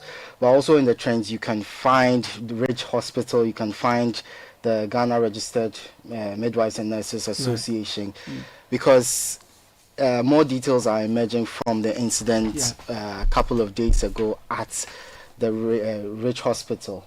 So a lot more people are calling for the arrest of Ralph after the account of the nurse who was injured in the invasion, as I'll call it, of the hospital. You just played her account. So more people are calling for his arrest, and they are expressing their disappointment of the minister's interaction with Ralph, because they felt that after such an incident, you do not play it off in a jovial manner with the person who is alleged to have led that invasion. So obviously we've talked about the Registered Nurses and Midwives Association who've called for the arrest of Ralph. We've heard from the GMA as well, who are very upset by the incident. The minority have also condemned the minister's reaction to the incident as well. So even though the minister has called for investigations, they felt that the immediate response that's of visiting the hospital and interacting with the alleged leader of that invasion was not appropriate. So that's why Ralph is trending on social media. The other thing that's also trending is Shatawale. Is he? And MOG Beats. Okay. So MOG Beats, who is a long time producer of Shatawale, he worked on a few of Shatawale's popular albums and songs. He has accused the artist of basically claiming credit for some of the beats that were produced for those songs in order to make some money off some international persons. So he says that he sold those beats or sounds that he made to the persons for millions of dollars. That was the claim by MOG Beats. And he's also taking down a few of Shatawale's songs and albums off Apple Music because of it. So it's escalated into a whole issue. Shatawale went on social media, as he tends to do, and basically insulted MOG Beats, calling him a number of things, saying that he paid for his mother's medical bill, saying that he helped him buy studio equipment, he's ungrateful, and all that. So, but NOGB says this is just the first step. He's planning on looking at legal remedies. Will this be an IP issue, Sky? Yes. So this would qualify as a work in the sense of the law, and it would require legal intervention. I actually don't know why.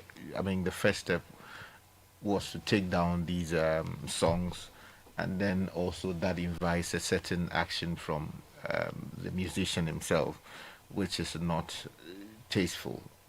I think when there are disputes over things like this, the proper recourse should be to invite lawyers for both sides to find a way out.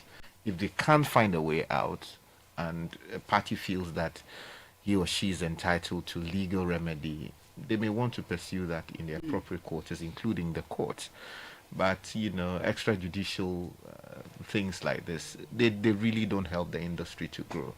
But I thought typically in the beginnings, then the artists and the management or whoever they are working with would have gone into some agreements or contracts that should lay out the do's and don'ts and the terms of engagement. That's why I said that the lawyers for both parties ought to have sat down before, right? Yeah, that's right. Yeah. Once the disputes come up, typically if I am aggrieved and then you are my lawyer, I would instruct you to write to the other party, notifying them of my intentions regarding all my grievances on this particular matter, based on which the other party would also instruct his lawyers to respond.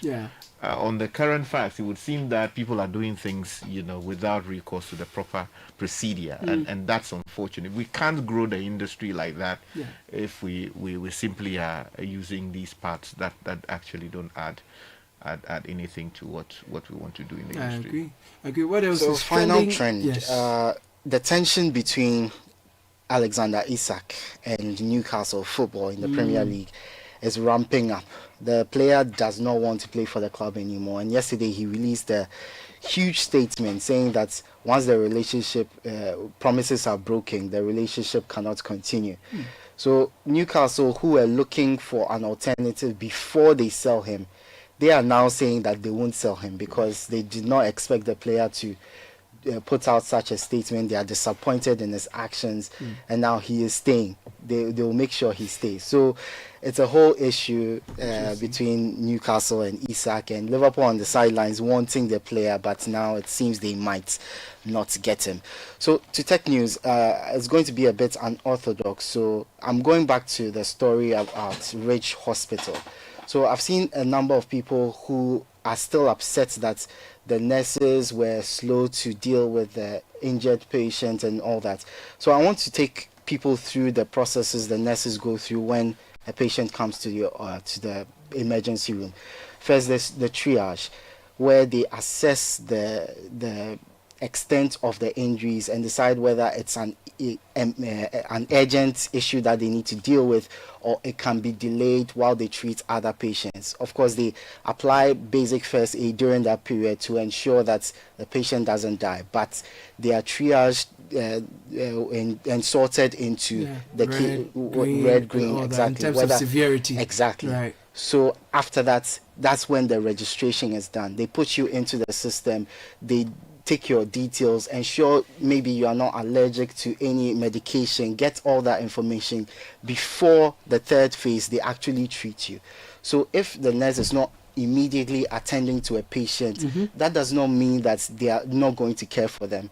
There are stages that they must go through. Of course, people will say that wait until your loved one is in such a situation, but you need to understand the processes that the nurses go through when a patient comes to the hospital for treatment or an emergency situation. So triaging, registration, and then treatment. So yeah, that's what I wanted to bring. Well noted. I think that education is key. Yeah. Because there are times, there are cases I've read where the wrong prescription is administered without having done things like that, and then people have suffered irreparable harm as a result. There are leading cases from the UK, US, and Canada on matters like this. So the requirement is always that you should know the condition of the patient you're trying to attend to. Maybe she's allergic to chloroquine, or she's allergic to some medication. So all that is done during the triaging process. Exactly. But that is not to say that the nurses too should just be sitting unconcerned. As he said, the immediate phase is to ensure that some remedy is provided, in which case we are told that the nurse said that she had attempted, or she had put a plaster or something. Bandage. Yeah. So we are sometimes too heavy on our nurses. Let's try and understand the process before we start critiquing them. Listen, guys. One day, an old lady inherited a huge sum of money. Her family worried about how to break the good news to her. They feared that the sudden good news might give her a heart attack. And so they decided the family doctor, who was experienced in delivering such news, should be the one to tell her. And when he did, surprisingly, she smiled. Relieved, he asked, "What are you going to do with all that money?" She replied, "I am going to give you half." The doctor rather had a heart attack. Can you imagine?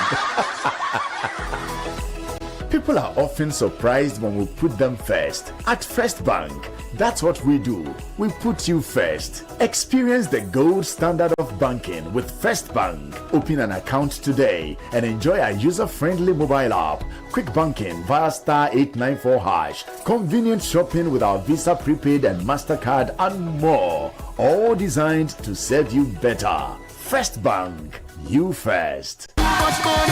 There is small money, there is big money, and there is too much money. Telecel Too Much Money promo is here. Dial *500# to opt in. In the Telecel Too Much Money promo, you can win 100 Ghana cedis cash in the daily draws, 20,000 Ghana cedis in the weekly draws, and 1.2 million Ghana cedis in the grand draw. That's 1.2 million Ghana cedis. Simply reload airtime to end points to stand a chance to win. Dial *500# or visit the Telecel Play app to opt in now for the Telecel Too Much Money promo. Terms and conditions apply. Telecel, connecting energies. This promo is regulated by the NLA on the Caritas Lottery platform.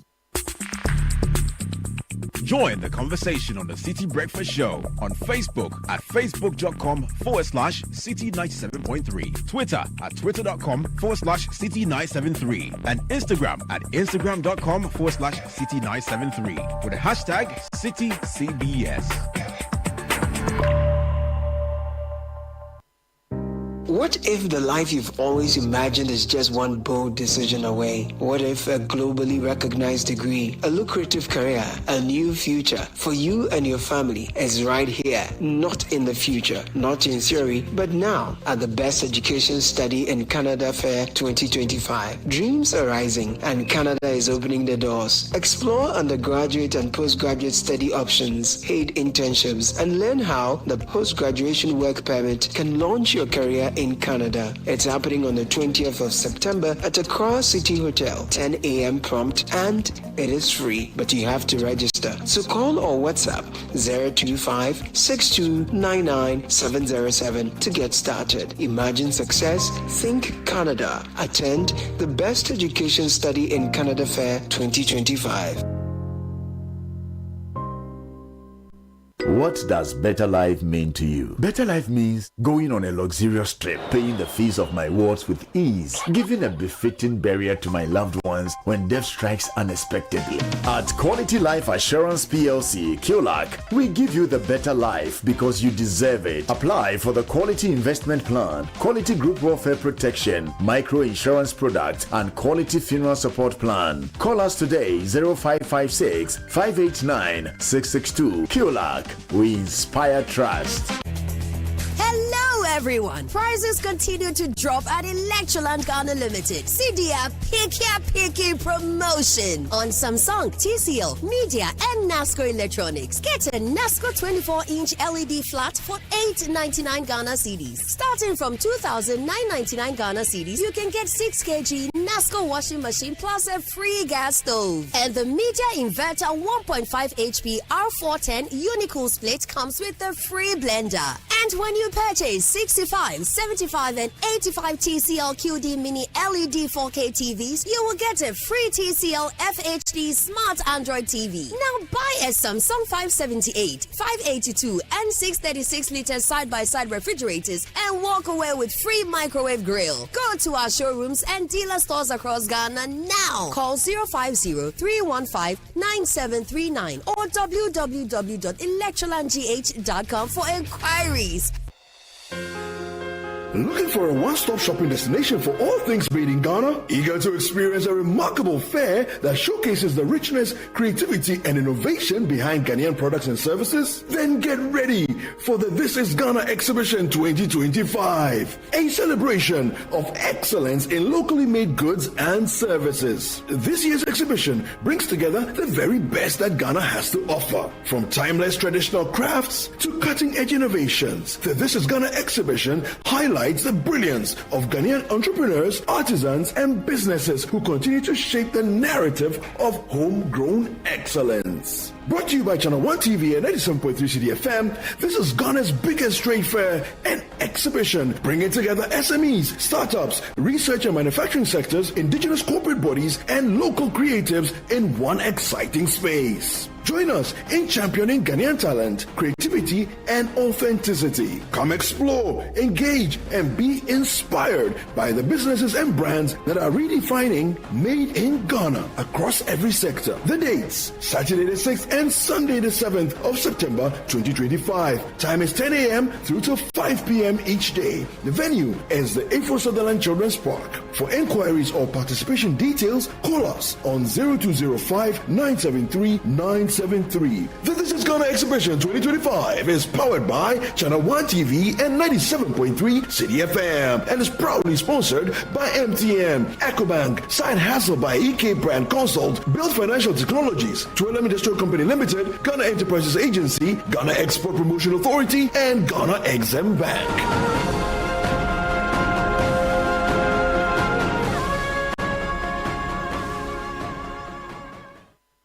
This is the Citi Breakfast Show, the city's biggest conversation.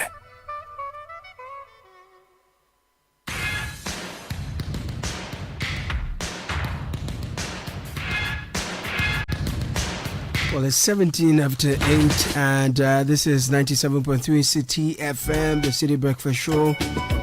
Our attention is still on Ridge Hospital and the calls for tougher sanctions to be meted out to the young man who assaulted a nurse, and the fact that the minister of the sector visiting the area seemed to have mollycoddled the gentleman who assaulted the nurse has really triggered the professionals, and they are demanding tougher sanctions and wide-ranging reforms as well. That conversation has come up digging deeper into that. But if you're looking for a faster and easier way to engage Ghana Water Limited services online, then download and install the GWCL customer app from Google Play Store or App Store. Create your personalized user account with the customer account details on your monthly bill. With the app, you can pay your water bills, check billing and payment statements, report best and leakages, report illegal customer activities, report complaints and faults with photos or videos or GPS locations. All transactions made on the customer app attract zero charges. Ghana Water Limited at your service. Now, there's never been a better time to get things done. SG Ghana is making it possible. Our low interest rate loans are back. Yeah, so if you're a salaried worker or you're a controller, whether you're on controller, accountant general department's payroll, or you're working with an SG Ghana listed institution, or you're already banking with us, this is the time. From now to the end of September, apply and receive a loan from SG Ghana for your personal and business needs. Yeah, so join thousands of Ghanaians transforming their lives with the money they need at rates they love. 0302214314 is the number to call. Terms and conditions apply. SG Ghana, the future is you. And from Wiggle Vision Limited, Ghana's leading tech company, comes Frog, the ultimate platform for USSD, OTP, voice, and bulk SMS messaging. Frog offers unbeatable rates to all mobile networks in Ghana, helping your business reach more people faster. Whether it's bulk SMS, voice SMS, IVR, or USSD, our secure APIs and tools ensure easy integration for businesses of all sizes. Ready to elevate your customer engagement? Then visit wiggle.com.gh or frog.wiggle.com.gh. You can also call 0554 170 599 or 0553 019 529. Wiggle Vision, empowering businesses one message at a time.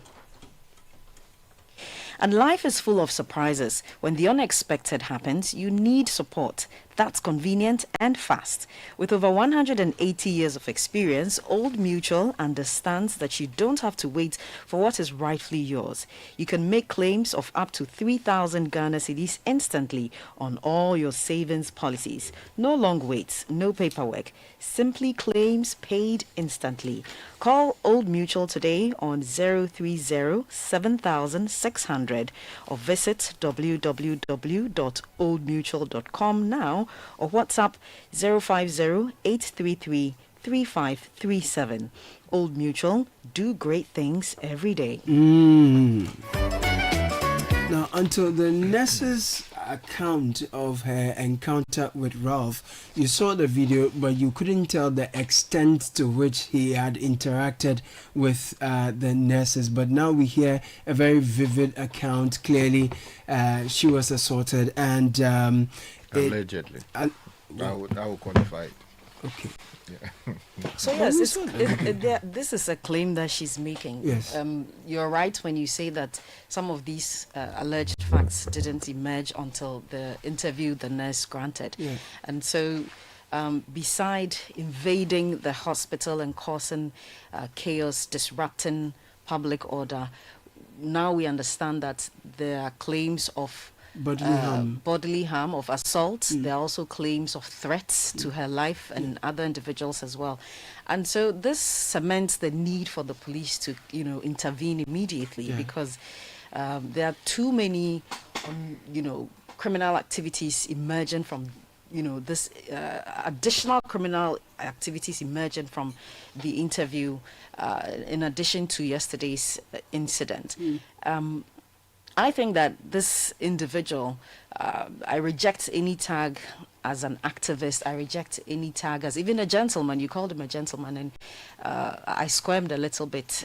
I took that back. Listening to that. I do not think that he has conducted himself lawfully and appropriately as a citizen of this country. And he adds to the growing concern about how do I describe this? About I don't know whether to blame the inertia on the part of public officials and law enforcement, or also the rampant indiscipline on the part of citizens. It's unfortunate. I think there must be immediate action. I want to speak about the the embrace and the handshake between the person in question and the minister. First of all, I did not find of any significance the minister's presence or reporting to the place of the incident. But that notwithstanding, if he went, then the expectation is that with his authority, we would have seen, some significant outcome. Granted, but we would have seen a certain action that is geared towards seeking justice or even understanding what has happened. Okay, bringing back public order that existed prior to this conduct. So I'm disappointed in the conduct of the minister as well. I don't think that it's fair, especially to those whose lives were disrupted, to see that video, in a hearty conversation with an alleged perpetrator.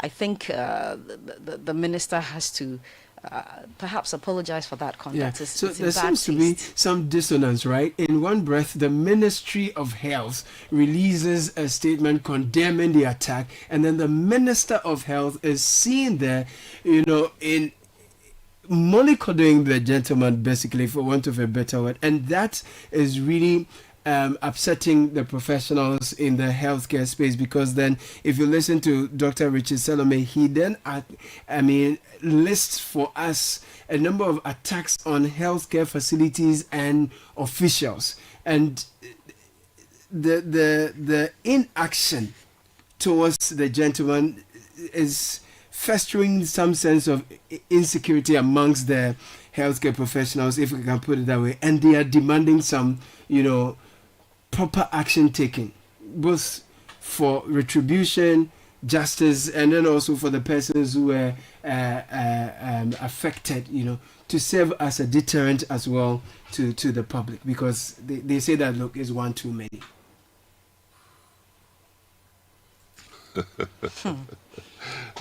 One too many, they say, sometimes. One too many. Wow. One too many, yes. And let me start by saying that, look, there are some really annoying health workers, really, really arrogant nurses, doctors, health assistants in our hospitals. And my really is in uppercase. Underlined. Yes. And obviously there's a but. Yeah. You have no, you don't have any authority under any circumstance to walk into a hospital and in your own way instill what you describe as discipline. What's your training?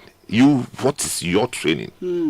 You get me? So this thing of people, I'm reading some of the nurses are not correct, they are under professional behavior, something. I said, but so what? So because they are not acting professionally, you leave your home, take a cane and go and whip them? Is that what you're saying? Because your mother is a nurse and you would have preferred to subject your own mother through that? Is that what you're saying? I mean, we need to isolate all the issues. If what the gentleman or the man, at this point I can't even say gentleman, is accusing the nurses of having done is anything to go by, that's given. But it still does not give him any audacity to do what he's said to have done. And not restricted to him alone. The other day, something very interesting happened. I say interesting, something very strange happened in Kolebu, where an Okada rider was involved in some kind of accident and was taken Ras to Kolebu. I think the emergency, they were getting ready to put to do some surgery, and the riders, a group of them, rushed into the theater and lifted the person. Fought off the health workers, lifted the person and said they are taking him to some herbal something, so they won't allow and yes, you see. So I'm saying that I don't know why we are where we are today, that health workers, the lives, physical lives of health workers are exposed to random people in this manner. We can't do that. Look, in the UK, you don't even your finger touching a nurse is 6 months in prison. 6 months. Yes, up to 6 months in prison. Nobody's going to discuss it on radio because the laws are there. So I don't even know why and the minister went to just do that concert there and is waiting for health workers to go on the streets.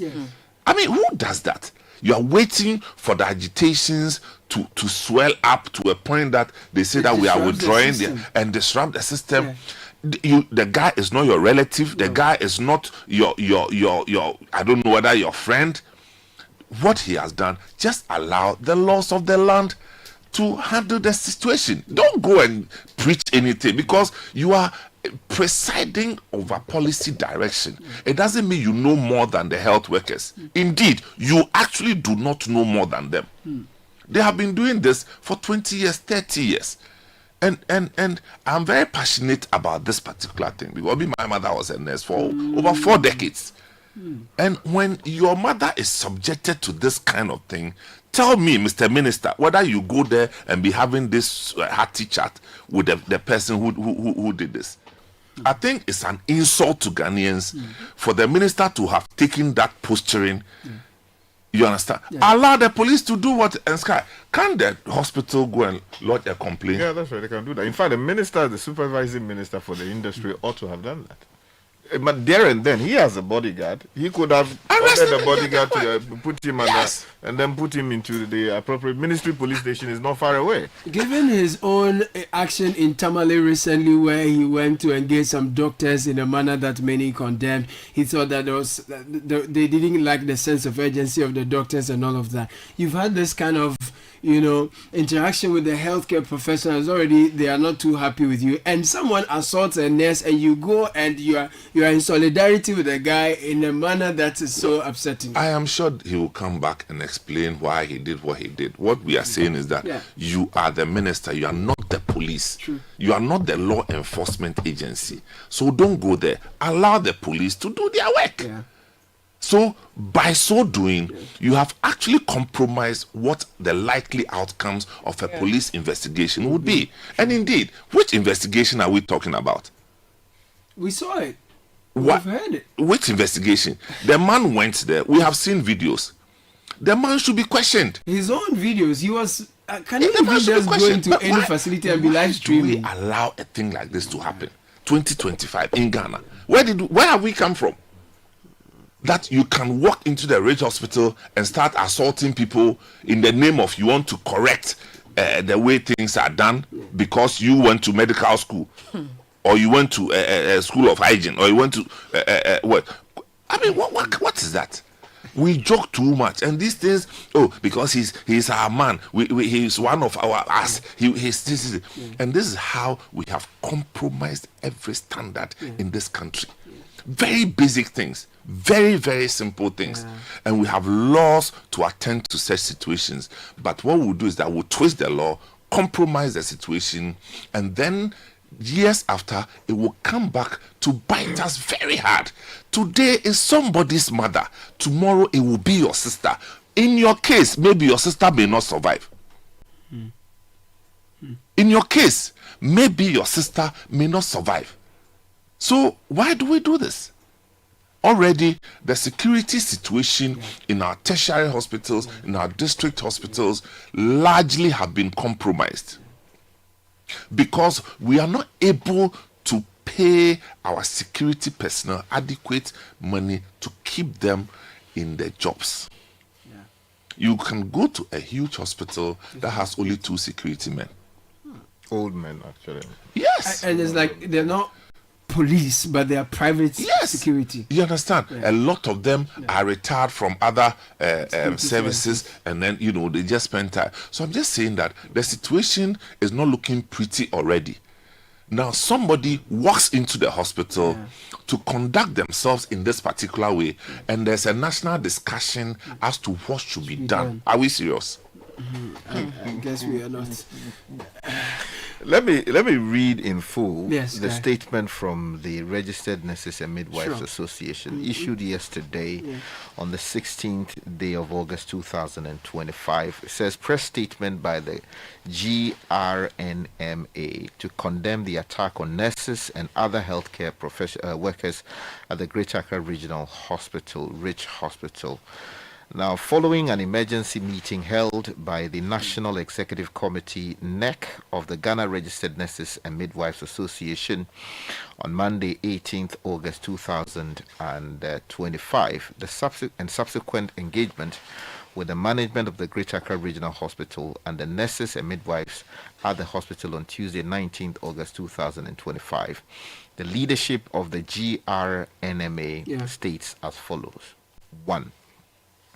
We unequivocally condemn the attack on health workers, especially our nurses who were on duty at the emergency unit of the Greater Accra Regional Hospital, otherwise known as the Rich Hospital. The unprovoked and loathsome act of violence against dedicated healthcare professionals who were working tirelessly amidst inherent system challenges is both shocking and unacceptable. Nurses serve on the front lines of our healthcare system, often risking their well-being to provide essential health services, especially during times of crisis. 2. We want to emphasize that incidents of aggression towards medical staff undermine not only their safety, but also the overall quality of care within our healthcare institutions. Such actions are a direct affront to the values of respect, compassion, and support that should govern public interactions with healthcare workers. The palpable display of affection from our sector minister towards the ringleader, Ralph St. Williams, of this disgraceful act of lawlessness, in our view, only emboldens such perpetrators to repeat such acts. 3. We urge the hospital management to enhance security at the hospital at all times and ensure that the privacy of health professionals and their patients is protected. We further entreat the management of the hospital to collaborate with the police to investigate the issue at hand. 4. We call on the Ghana Police Service to act swiftly in arresting the ringleader and his accomplices who perpetrated the violent attack on the health professionals and our nurses at the hospital within 48 hours. Failure to do so will lead to further actions by the leadership of the association to ensure nurses working at the hospital, especially the emergency unit, are safe. 5. Furthermore, we encourage the general public to foster appreciation and respect for the vital contributions of our nurses and all healthcare professionals. Healthcare services can only be provided in a safe environment. We must collectively, as a nation, condemn these acts and reaffirm our dedication to safeguarding the dignity and safety of our healthcare heroes. 6. In these difficult times, we stand in solidarity with our colleagues and call on all nurses and midwives to stand united at all times to oppose violence in any shape or form at the workplace. So and this is signed by Perpetual Ofori Ampofo, and then also Dr. David Tenkran Chum, who is the General Secretary of the association. So the Perpetual is the president, and the General Secretary is David Tenkran. Our listeners have joined us with some comments. Caleb, just to add, to conclude my earlier submission, I think that what we expect from the minister is not this kind of public posturing and subsequent party embrace and chat with an alleged perpetrator of a violent act. I think what we expect is for the minister... Against a woman. Against a woman. Thank you. I think what we expect is for the minister to lead reforms in the health sector. The health sector is riddled with so many problems. The nurses themselves, yesterday you talked about how some of them have been home and have not been placed. Infrastructure is a challenge. Doctor-patient or health worker-patient ratio is a challenge. So we are expecting him to be concerned about going to the root of the problem and solving it with reform and not this kind of conduct. I just want to add a quick footnote. You see, this culture of political leaders sometimes receiving and giving sort of heroes welcome to people who are said to have undermined our laws. I mean, it's sort of concerning, and it's so disturbing. And we continue to see it at many levels. Look, the gentleman we're talking about, as I mentioned yesterday, was involved in the 37 military hospital brouhaha. People who were seeking to go and receive care at 37, they were blocking them when they were doing their demonstration. When people raise issues with that, he said very unprintable, unfortunate things directed at the people who were raising concerns that they wanted to go and receive care. Basically saying that, well, people are too many in this country anyway, so if they die, what's the problem? Now he goes to Reach Hospital with a problem with his finger, and he thought that everything else ought to have ended so that his problem needed to be addressed. Exactly. I mean, he did not transport himself back to the 37. Exactly. And you see, when the people who took part in that demonstration were being prosecuted, people raised issues. The government persisted. The MPP lost power. The NDC came into office. And the people who were involved were all sent home. Go and sin no more. Because the state, through the Attorney General, filed a nolle prosequi, saying that it was no longer interested in prosecuting these matters. Because they felt that the people were right to do what they had done. You understand? Now, some of the ringleaders, the guy who was key in organizing that demonstration that disrupted health service delivery at the 37 military hospital, according to the facts, is the very man we are talking about today. And for him to have gone into that interaction with my good friend Minta Kando leaves so much to be desired. It's unfortunate. And I insist that it is important that by close of day today, we find the guy, pick him up, send him to the police to actually answer questions as to what he was doing there. And subsequent actions, if the facts establish criminality, he should be prosecuted. Because this is not the first time he is disrupting health service delivery. At least on the facts, we can say that he has done something to the effect as to undermine health service delivery. Now, secondly, you see, this is sort of related but not related. We've seen videos circulating of Dr. Baumia in a warm embrace with, you see, the gentleman who was accused of threatening to, do something untoward to the President of the Republic. Fanti comedy. I don't know who advises these people, our political leaders. This man is in the national limelight for saying something untoward about the President of the Republic. For saying unprintable things allegedly about the President of the Republic, including threat to his security and security of the wife. That man was invited by the police and detained, subsequently granted bail. I do not think there is any political wisdom, with the greatest respect, in inviting that gentleman to go and see the former flag bearer of the NPP. It does not make any political sense, in my respectful view. Elsewhere, when people get involved in things like this, you become radioactive, even before the courts make a pronouncement on you. Political leaders want to, as much as possible, stay away. If you have any message of solidarity on the basis of the facts to express that in a way that shows, if you like, empathy to the people affected by the actions of the person at the center of the controversy. But not to endorse the alleged misconduct. It's completely unacceptable. And I hope that going forward, the flag bearers of this country, of our political parties, our political leadership people, would find some wisdom in staying away from things like this. It does not add to anything at all to their value. There are lots of comments from our listeners. I want to bring some of that into the conversation as well. So let's start from here.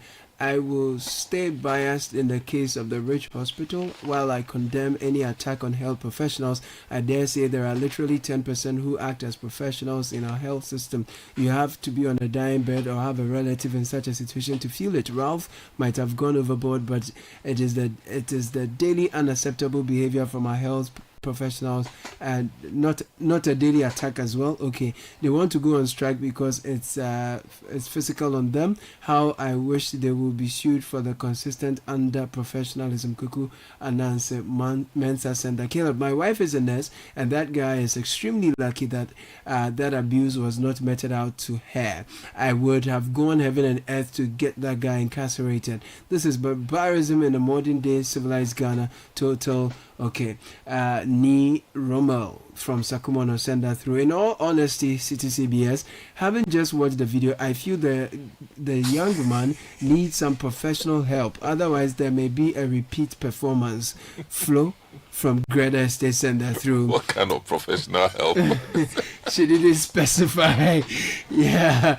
Good morning, CBS. This same Ralph guy, during the Fix the Country demonstration, blocked the road leading to 37 Military Hospital. When he was made aware of emergency situations at the time and the young man was dying, okay, now he's faced with a similar situation and he's all over the place attacking people. Shame on Akando for such a disappointing act. Koku Bansa send it through. Dear City, let's equally condemn any violence towards all professionals, not just doctors and nurses. Engineers and contractors always have land guards walking into sites to bully them. Journalists are slapped by military, etc., etc. We seem to be particular when it has to do with those in the health services, maybe because we know they save lives directly. What we all do saves lives, and we wish same energy is directed towards the land guard issues. We seem to have settled on that. Kudos on a good job. So engineers and contractors too are adding their voices. They say land guards are abusing them on site. Yeah, I see, and it's an important note to add. It's similar to what happened in the case of the journalist who went to the eyewitness who was that's slapped right. by the You military. see how they were treated, right? And the way they were taken away to a national security facility for just filming. Yet you have someone who thought that he could arrogate himself the authority to exact justice the way he saw fit, allegedly beating up or attacking or doing violence to a female health professional. And 48 hours on, we have not seen a statement from the police saying that they have gone to pick him up and he's answering questions. What we see is a handshake and a hug from the sector minister saying, well done, faithful and hardworking servants. I mean, seriously? Dr. Dampare, I agree to you. Like, seriously? 48 hours on. And we are discussing, as a man said, what should be done. Exactly. We waste time in Ghana. Anyway, good morning, Caleb. As much as I agree that emergency situations in our public facilities are very slow, one could also say that the scene created was deliberate just to draw unnecessary attention. Notwithstanding, we must all work to ensure that the delay in our facilities are reduced. Jones at the boy send that from La. Good morning, City. Though I don't encourage violence, the way public hospital staff treat emergency cases is far from desirable. Nurses will be using their phones while patients are screaming for help. Life is at stake while is comparing it to banks and police stations. Okay, you didn't add your name. I condemn the assault, but you know, some nurses also don't have the courtesy of informing waiting patients to exercise patience and that they will be attended to soon. They just walk up and down for long periods without communicating with waiting patients. Siemens. Let's not try and justify an act that should not be justified. Yes, for beating a nurse. Look, there are procedures for addressing things like that. Yeah. If you lose someone due to the unfortunate conduct of a health professional, take up the matter, sue if you can, or invite people who are interested in causes like this to take action. People get justice as a result of that. I just told you yesterday about the VAR situation. The courts ultimately made a decision. So let us not justify what happened with, some nurses misbehave. And so, no, imagine if you are a nurse. Sky, Tony Goodman heads communications for the health ministry. He joins us on the line. Good morning, Mr. Tony Goodman. It has been some 48 hours or more after a health care practitioner in No Mina Hospital, the Greater Accra Regional Hospital, was attacked by a young man and his friends who went there filming, disrupting the situation. And we've heard the account of the nurse as well. She was allegedly she makes us understand she was attacked by the gentleman. What we have seen is a statement from your ministry condemning such, but the actions they say speaks louder than words. The actions of the minister, which is to go to the scene, shake hands with the young man, embrace him in a warm manner, and it is suggesting to the public and healthcare practitioners that perhaps the minister endorses what has gone on. That is not fair. That is not actually fair to the Minister of Health. When this incident happened on Sunday night, on Monday, the minister directed a delegation to go there and see for themselves what actually happened and report back. The team got back, and the minister himself told the team that, no, since you said people were injured, I want to go see myself. He got to the facility, went to see this nurse, commensurate with the hospital, told this nurse that I'm going to make sure that your bills are taken care of. The lady said, I've lost some amount of money on my phone. The minister said, I'm going to make sure that we give you all those things. He went to see the other guy who was brought in and then resulted in this whole incident. Met management and said, please, this matter, I am not going to leave it here. The minister got the Adabraka police station involved. They got the persons who were attacked to go report. They got their medical reports and then went through treatment. When we were leaving the hospital, then a car pulled up. Then the guy got down and started shaking everybody, including the medical director of the hospital, staff of the hospital, and shook the hands of the minister. I'm not sure we want at that stage the minister to attack this guy or arrest this guy there. It is you've just mentioned the action. The minister's action is to get the people to inform the police that the said person was around. They did that, and then Adabraka police station came around. Ralph fled the place, and his other colleague was apprehended. This was not in the camera. You don't expect the minister to go into a public and start. I remember when the minister went to Tamale, and then he and the doctor's issue happened. We said that is not the work of the minister. The minister is not supposed to do this in public. I'm not sure we are expecting the minister to be arresting Ralph in public. The minister is not a policeman. The Ralph at that time came to the hospital as a patient. We don't expect the Minister for Health to be attacking a patient in a hospital. He has asked the police to do the right. There are protocols of arresting somebody who is injured. What you saw in the video is the optics. As usual, you have people who are creating content here and there. They take some pieces of a video and just circulate. The minister's action, he was the first to get to the hospital. Today, all the statements we are receiving from various groups and associations didn't come before the minister's visit. The minister issued the first statement condemning the attack of this group and then RAF. It's the minister's action first. We are now coming up with statements only looking at a short video and condemning that action.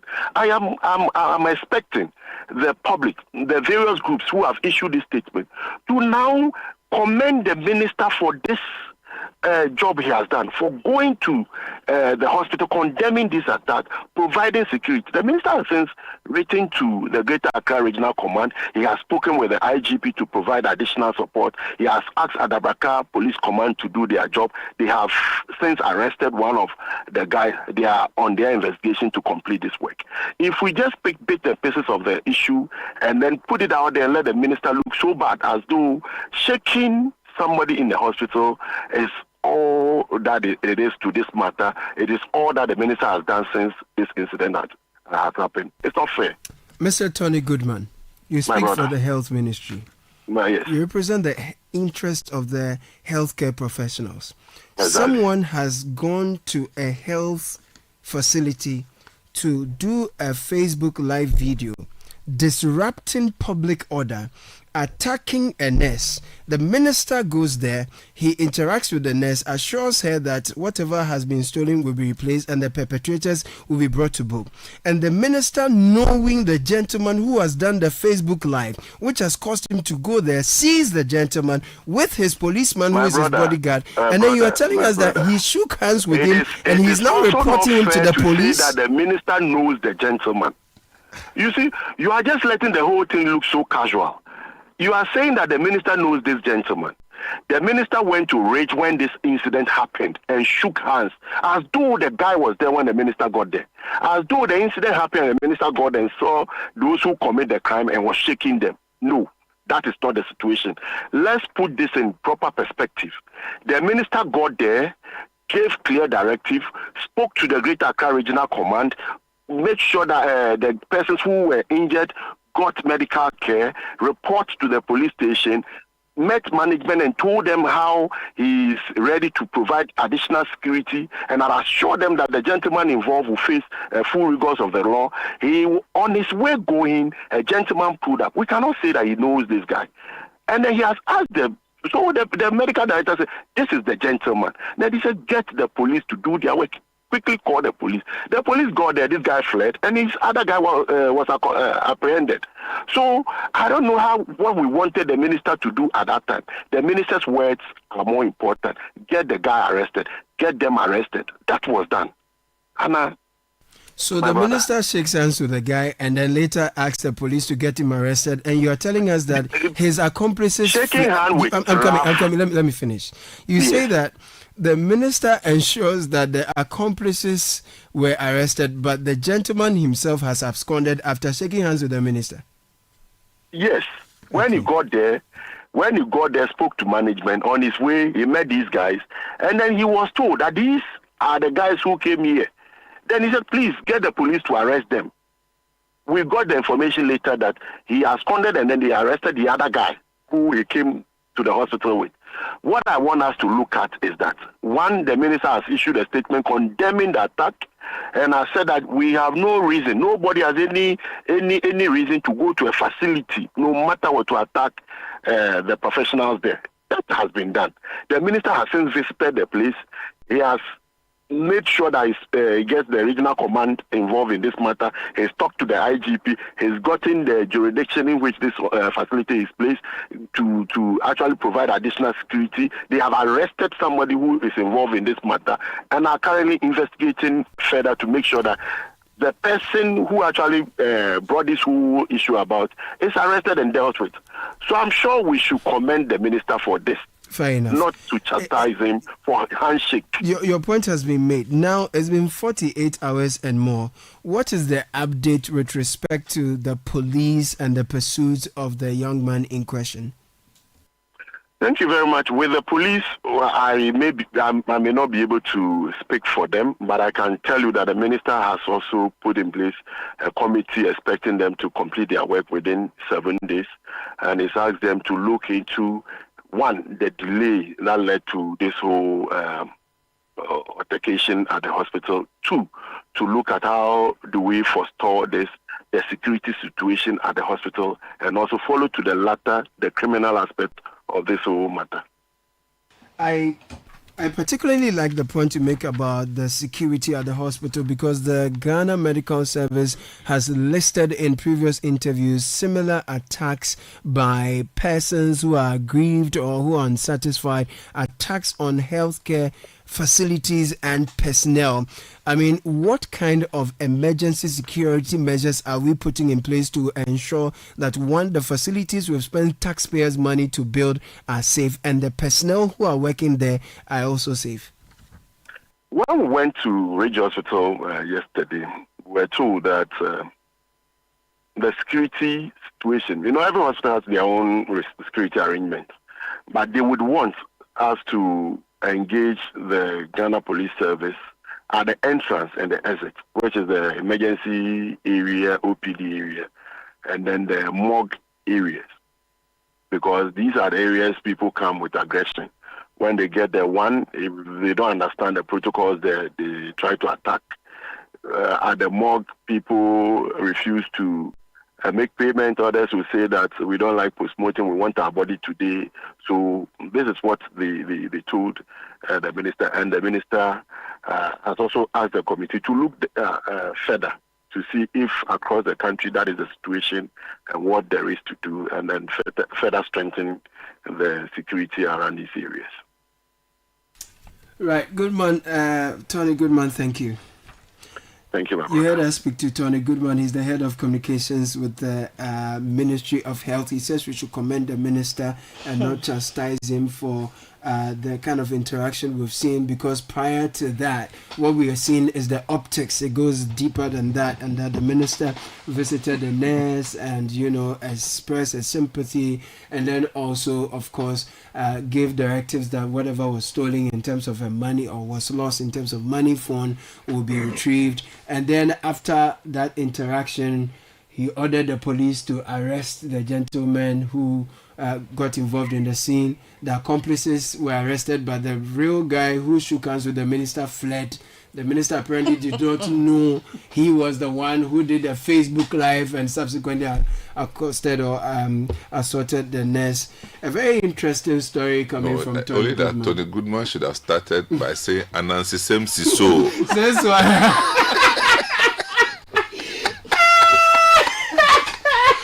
They will also sense why.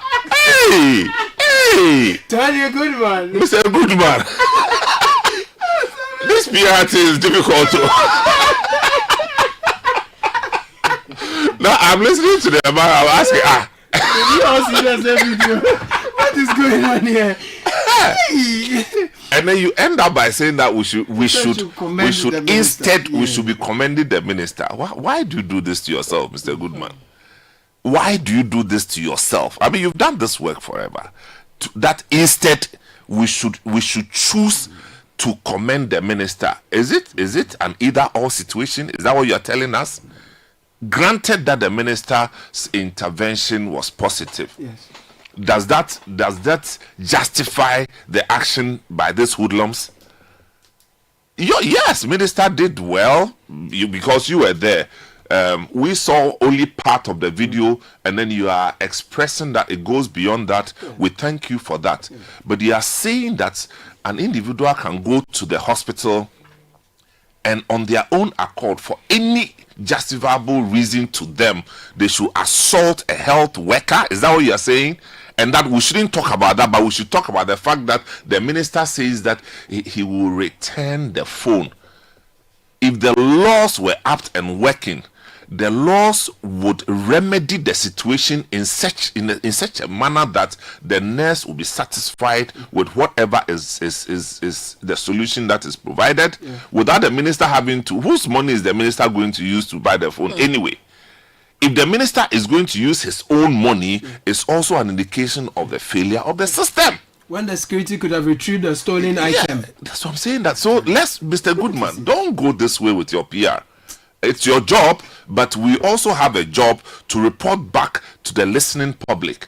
And the logic that you have expounded leaves much to be desired. That we shouldn't talk about the assault on a nurse, but we should go and commend a minister whose tenure is 4 years, at best 8 years. What are you talking about?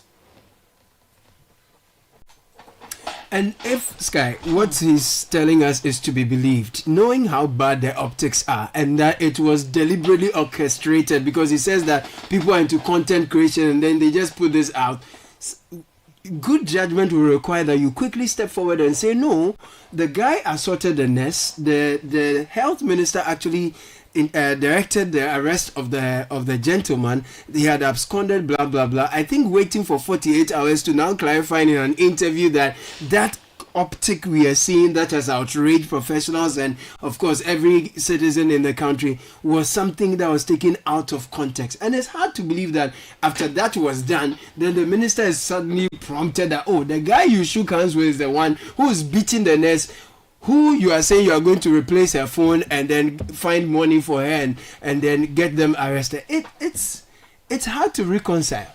You see, elsewhere, a statement would have been issued by the ministry or the minister himself saying that there may well have been an act of indiscretion. Precisely. And on the basis of that, he was apologizing to all the people offended by that. Tony Goodman is not doing the minister any service by coming out to sort of talk up what he believes to be the minister's strengths in this matter.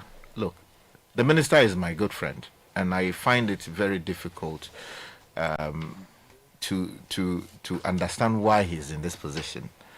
The reason being that I don't know who advised him to go there. Yes, I mean, you as the supervising minister, you went there anyway. When you went there, you were told about what had happened. According to Tony Goodman, he had said that he had given directives that the people responsible should be arrested. According to Tony Goodman, as they were stepping out, the gentleman came in a vehicle that pulled up and began shaking everybody. And at that point, the health director or somebody who is supposed to be a health official there had informed the minister that, oh, this is the gentleman who was involved in the matter. I think with the greatest respect, at that point, the minister ought to have directed his bodyguard, a police officer with him, to immediately pick up the gentleman and send him to the ministry's police station, which is about 5 minutes or so away, or less than 5 minutes away from that place. Because you cannot explain it to the nurse, because the nurse is your subordinate. The nurse is your subordinate. You are the minister for the sector. Yeah. If your subordinate, your employee, is allegedly beaten the way we are told, to the extent that she's out to be bandaged, and then you go to fact find, you come out, you are told that this is the gentleman involved. I'm not so sure you can come out and claim that, the minister didn't know the gentleman and the gentleman ran away after an order for arrest was made. No, I think that story doesn't. And I should commend it. Yeah, I think it's I wouldn't call it that. I would say that. I think, please, you should give us some credit in the area of intelligence. And you see, what I'm seeing here is that your association with the politician will exempt you from justice if you are doing wrong, and it seems to, whatever you have done in the past seems to inure to the interest of a particular political party, and your access to same will exempt you from justice. That's the image I'm seeing here, and it looks like it puts unnecessary pressure on the police. Yeah. Okay, police sees the minister at a hearty chat with this person. Now these police people, they gauge the system and see where the politics is going before they act. You understand? So the policeman is even afraid. Hey, maybe if I invite him, then it means that, that kind of thing. So all we are saying is that interaction or engagement with the gentleman by the minister was not so necessary. And I don't think Tony should dismiss it as merely optics. Optics are very important. You see, he listed the things that the minister had done in this situation, claiming that he should have rather been commended. But that's what he thought was an insignificant optics, marred whatever it was the minister had done. And that's why it's important, the optics, what you put out there. It was inappropriate for the minister to do that. Yeah. The Ghana Medical Association has condemned it. I don't think that any reasonable person will find that shaking hands with an alleged perpetrator, a ringleader of an attack days before is something that, like Uncle Sam said, we should even be discussing here. And it's something that we should trivialize. No, it's a big deal. It's a big deal, and I think it's a significant optic. Yeah, more messages. Good morning. Sometimes using the phone is not mere playing, or there are apps we use in caring for patients. Oh, sir, remember we are going paperless. Via you should use tablets. Well, without apps on social media. That anyway. Good morning. So Tony Goodman thinks we have a logical reasoning problem. Hey, Brady, you didn't add your name. Okay, Caleb and team. Good morning. I believe we must be careful in who speaks on behalf of our ministries. I'm not convinced at all. Okay, you're referring to Mr. Tony Goodman. Ganyabi Kuntunse send that through from Kuntunse. Ganyabi from Kuntunse. Caleb, it seems the PRO is joking with us. The minister represents the government at that point and could have taken action without waiting for any police. Let's be serious in Ghana. Had it been the other way around and say a male nurse had defended himself and wounded Ralph, all nurses will be on crucifixion this morning. My employer under occupational health safety laws has to ensure my safety as an employee at the workplace. Sadly, with this posture of the employer, nurses will continue to leave the country. This is from a nurse in Tema. Based on the handshake perception, then it means that the management itself, including the doctors outside who shook hands with the guy, are complicit and are also not looking into the interests of their own. They did? Well, hello, Caleb. The doctors could have arrested the guy. So why didn't they arrest him the first time? If they had the power to arrest him, why didn't they do it when he was actually in full flight? Another message. The doctors alone. This one to committee to investigate. Are we serious? The trench is there. We will be in it for a long time. You didn't add your name. Sky raised a good point about how politicians associate with some of these guys. Yes. Seeing the minister all booed up with Ralph was inappropriate and disrespectful to the victims. Violence against health workers is unacceptable and should be condemned at the highest level. Good morning, team. When he started misbehaving, no one thought it was wise to put him to order.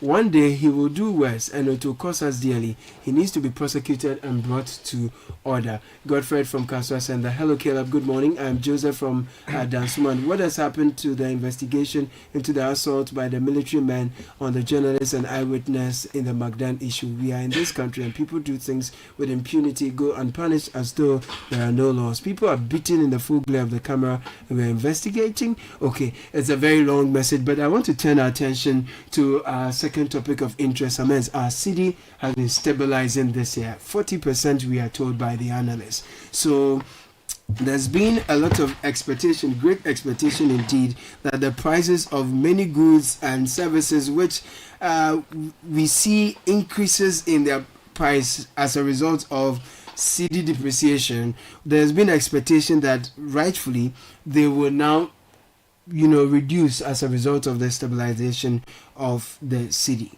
We've had the Minister of Roads and Highways particularly appeal to cement manufacturers to reduce the cost or the price of cement. I want to bring you back that particular voice of the minister some 3 weeks ago and then come into a publication in BNFT this morning asking what will it take for cement prices to finally go down. Here. Government is just about to roll out a massive road infrastructure project which will consume a lot of cement. We have the capacity to direct that cement should not be sourced from sources that are not ready to reduce their prices to reflect the economic reality that we live in currently.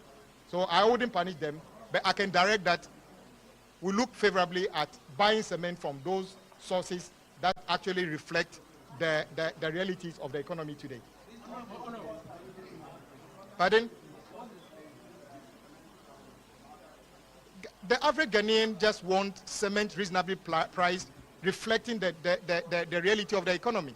Whether they are imported, produced here. Of course, government's aim will be that cement produced here should be prioritized. But if even Ghanaian cement producers have decided to make themselves the most expensive, what do you think the average person who is buying cement will do? You will source it from a cheaper source. It's the demand and supply matter. Are you going to fight this crusade you're calling trade minister? Well, in my small way, I'm saying that government is about to unveil a massive road infrastructure project. We shall be ready to determine that cement that is used for government projects should be sourced from sources that are cheaper on the market. It's as simple as that. Do you have average price that we are looking 95 cedis makes sense to me instead of the so-called 120 Ghana cedi, which are called rent-seeking and so much unfair to the ordinary Ghanaian. I just spoke to you and saying that our ministry is about to unveil a significant road infrastructure program. And in this, cement is a huge component. I'm just giving an indication that cement dealers should take advantage and bring the prices down. Otherwise, we may be forced to say that if we find prices reasonably priced within the context of the economy, we have no reason not to direct that cement be sourced from those sources.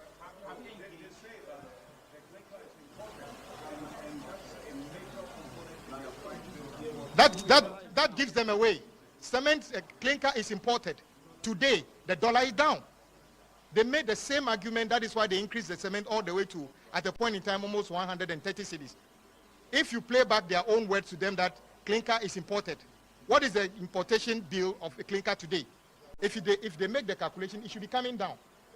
Because we haven't increased price of anything, or taxes on anything significantly to justify keeping the price of cement at 120 Ghana cedis. We have engaged themselves, I had meetings. Guta and everybody have given an indication that they were going to reduce prices, but we are yet to see that reflected in the price of cement where we buy our items at the hardware shop. But are you also ensuring that the cement components of contract sums are valued in such a way that the average is 95,000? Of course, the quantity surveyors only put out in terms of whatever they are doing based on what the contractor says the price of the cement is. And indeed, there's an indices that the industry players use. But currently, the indices they are using means that the cement is selling still over 120 Ghana Cedi. That is why the Ghanaian should be concerned. Because, you see, if government is building 6-unit classroom block, hospitals, roads, whatever the cement is bought, it directly goes back to the extract to be paid by the Ghanaian. So it's not the contractor's issue, it's the issue for the ordinary Ghanaian. That is why we all need to ensure. Nobody is saying that cement people should collapse. We are only saying that the same reason trotro drivers reduce their prices, the same reason fuel traders reduce their prices, the same reason clothing sellers reduce their prices are the same reasons that the cement dealers must reduce their prices. They have absolutely no reason not to reduce their prices.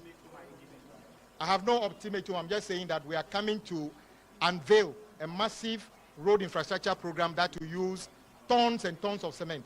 We would not hesitate by directing that contractors buy cement only from sources that reflect the economic reality. It's as simple as that.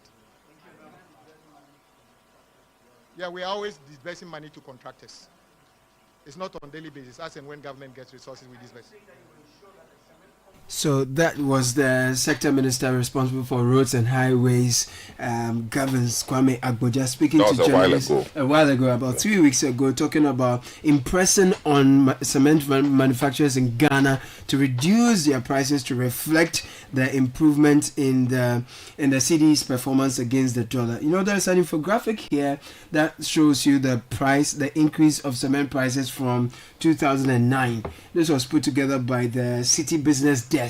So from 2009, a bag of cement was going for 9 cedis. 2010 jumped to 11 cedis. 2011 jumped to 15 cedis. 2012 it came up a cedi higher. And then 2013 it went up 4 cedis higher to 20 Ghana cedis. And then we saw 27. Since then it's jumped all the way to 108. And this was 2024. 108 in 2024, and of course you could understand around the time the stability of the city wasn't so great. Now we've seen the city stabilize for over by percentage points more than 30%, and the expectation generally has been that look, the price of same will go down. But we are not seeing that reflect, and Business and Financial Times is asking what will it take for cement prices to go down, because an LI was put in place. Katie Hammond tried all he could. We've not seen anything, and the price of cement has implications for a lot of things: roads, rents, because of the building construction sector, so many things. I think in some cases we have seen some marginal decrease in the prices. I must say, and I say marginal. I think what the expectation is to see something more significant and, if you like, useful that can affect the whole construction equation. I see somebody has sent a message that says that he bought cement at 90 cedis each. He's okay, so he said the shop in Ho called Dinash Enterprise. Dinash Enterprise in Ho. He bought cement for 90 cedis, and he says prices dropped from 120. Well, there are some places where you can still find cement for 100 cedis, 110 cedis, 115 cedis, depending on the type and the brand. So you could strike an average, but generally we are saying that one of the biggest arguments that they made only a year ago was the price of clinker. And because clinker and other production components or elements were always imported, it weighed heavily on the pricing structure. Now, if we have seen not just the stability of the cedi, a reduction of the rates, and then appreciation of same, there are ways that we can also extract some value, which would be passed on to the consumer. And basically, that's all we are asking for. I mean, they make a point that there are other elements of the costing structure, like excessive taxes and duties, which have remained, and they talk about it. And there's one component of their production cost which is outrageous, which is the cost of electricity or energy. So yes, if you look at the whole spectrum of the factors affecting, not everything has come down. In fact, some indeed have gone up, like electricity. But since their core argument was on imported components and raw materials, we should see something. It's very important. And so this conversation will still have to be going on. It's very important. And that's why BNFT is asking the question, what will it take for cement prices to drop? They do a good comparison of other building materials. We seen a significant drop in the prices. So I'm just gonna read a bit of what the BNFT is saying. They talk about market checks show that iron rods, for instance, have dropped from about 9,600 Ghana cedis at the beginning of the year to between 6,000 and 7,000 Ghana cedis. That's significant.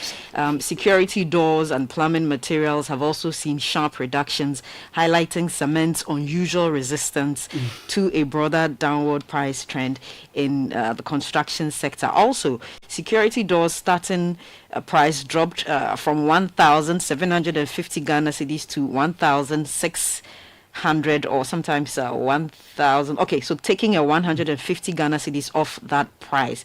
And then there's also the 20 mm electrical pipe, which dropped from 15 Ghana cedis to 9 Ghana cedis, representing a 67% price drop. So all this will be in relation to the appreciation of the cedi at the FX markets, but we are not seeing that for cement. But that's a good comparison to do, except that although they all are useful in the construction space, they actually all belong to different sector industries. You understand? And then they attract different taxes and levies from so the equation may not be the same. But having said that, the what I'm getting now is cement prices have gone down in certain cases by 15 cedis in the last 1 month. 15 cedis? Yes, in the last 1 month. Some from 120 cedis a bag to 106 cedis a bag ex-factory.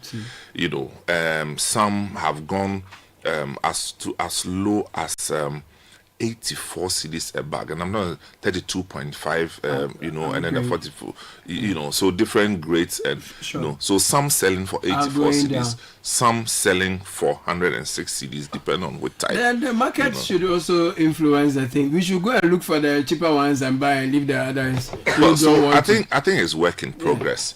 If the cedi stabilization continues, then I'm sure that eventually it's going to impact on the pricing. I mean, if you choose to outprice yourself, it's to your advantage. And let's also remember to your disadvantage. Let's also remember that whereas some people are using clinker, which is expensive, there are some cement manufacturers that we hear use quarry dust. That's sourced right here. Yes, other Pozzolina or something. No, Pozzolina is a completely different thing.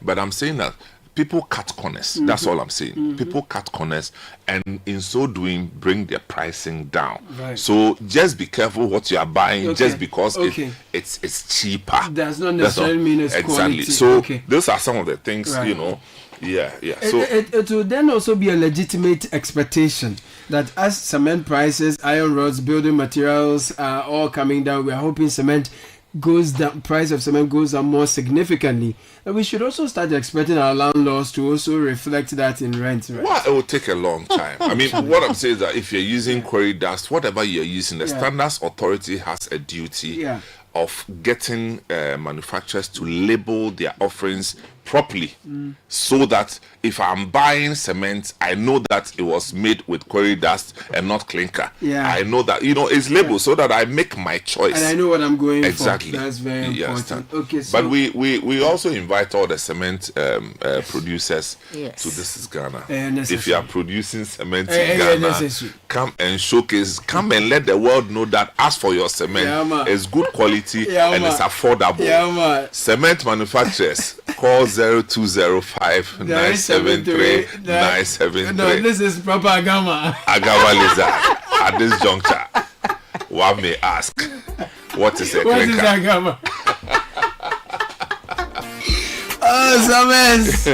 Yeah, so this is Ghana is happening from the 6th to the 7th of September 2025 at the Ifwa Sutherland Children's Park. Yes, so it will be bigger this time around. No, it's The big, Children's it's big, Park it's is big, it's big. way But bigger.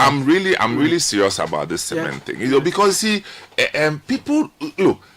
You and I sitting here, we are not in the construction industry At all. And listen to ourselves how we speak about cement without even knowing the differences. Yeah. There's a 42.5, there's a 32.5, I agree. whatever that means, we don't know. But when we send them the mason to go and buy cement, we don't even tell them what we want. It's true. And they knowing the difference, they buy the cheaper one and take charge the you dollars. what you understand. So it's important that some of these cement manufacturing companies show up at This is Ghana, educate the public on radio, on TV, and during the event, so that we will make proper decisions when we are buying cement. Absolutely. That one, when we come back here, we can understand the logic in their pricing And speak to it with more authority. Exactly. Yeah, exactly. And since we also talked about health services, we are selling solutions at This is Ghana. Ghana made solutions in the health sector. You have a solution in the health sector. This is your invitation. Call us and be part of This is Ghana. Education sector.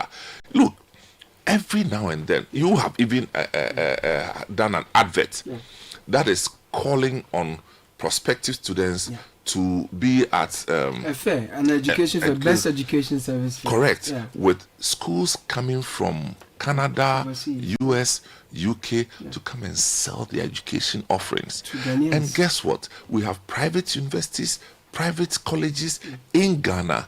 We are saying that if you have a solution, come and sell. And they are sitting down with their arms folded. So if you are in this kind of education service, private education, tertiary, secondary, This is Ghana is for you. Absolutely. Come and let the world know what you are offering, which makes you stand out. Absolutely. This is Ghana, 0205 973 973. No, I pick it. No, Samuel Atamesa. No, you're a big man. No, I was, when you sent me about, some of the people said I should cheer you for them. This man, I know nothing about it. I should cheer you for them. You are on your own. I know nothing about it. He has dissociated himself. No, but very soon you will see the signs. You will see me as a sheikh. Say hello to Tony Goodman Very for me. Oh, Tony Goodman. No, we commend you, we commend the minister.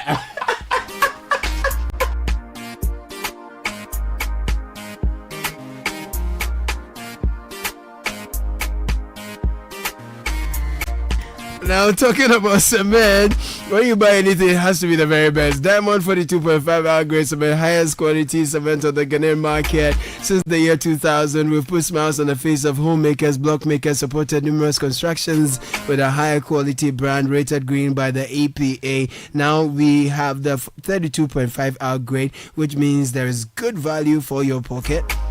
Make Diamond Cement your number one choice for your building needs. Anyone who wishes to buy Diamond Cement should deal with us directly. Locate us nationwide. Our factories are in Aflao, Takoradi, and Buepe. Please call 0540 111 978. Diamond Cement is still as hard as a diamond. And if you're looking to do things differently, level up your skills and get ahead in this challenging job market, doing things differently is what the Design and Technology Institute, DTI, is all about. DTI offers programs ranging from precision welding and fabrication, design, innovation, that is graphic design, sound engineering, animation, photography, etc., as well as entrepreneurship. Our programs are internationally recognized by the American Welding Society, PSN BTech, Citi VET, so you can shine here in Ghana or anywhere in the world.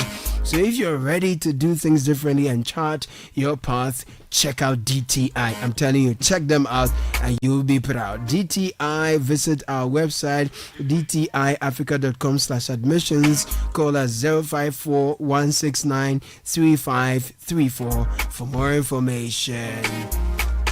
Lancaster University is calling you if you want a British degree at a fraction of the cost. If you're looking for a vibrant student experience in a community that builds your confidence, equips you with real-world employability skills, enjoy all these and more with scholarships available to support your academic journey at Lancaster University, Ghana. You will be taught by expert faculty trained to UK standards right here on our campus in Ghana. Lancaster.edu.gh is the website to visit. Shoot us an email, admissions@lancaster.edu.gh. 0248656274 is the number to call. Lancaster University, Ghana, the only British university campus in West Africa. It is 28 after 9. We take a very quick break. When we are back, there is more.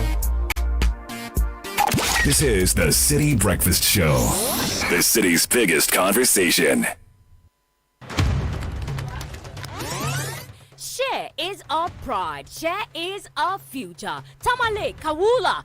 This year we bring the whole world to Tamale for the World Share Expo 2025 with one purpose: empowering women and youth-led SMEs in the share value chain, the role of government and financial institutions. Are you a farmer, picker, processor, entrepreneur, policymaker, or investor? Join us at the Modern City Hotel Tamale for the World Share Expo 2025.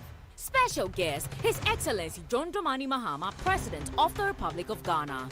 This is a call to action. Don't miss it. World Share Expo 2025, 2nd to 4th September 2025 from 10 a.m. daily at Modern City Hotel Tamale. Share is more than a seed. It's a future of wealth, empowerment, and transformation. Be there. This event is proudly brought to you by Presidential Initiatives in Agriculture and Agribusiness, Savannah Golden Tree Limited, Ghana Export Promotion Authority, Exim Bank, Cocoa Board, Tree Crop Development Authority, Ghana Cocoa Coffee and Share-Nut Farmers Association, and the Northern Regional Coordinating Council and partners. World Share Expo 2025. Share to the world. If you know these sounds, you didn't just live through the 90s. You lived the experience. Back then, connection took minutes. Today, it takes a blink. You express yourself with memes. You hold video calls across continents. You say hey to an AI who responds, "Hello, Kwame." You order rides, dinner, and dreams all from the palm of your hand.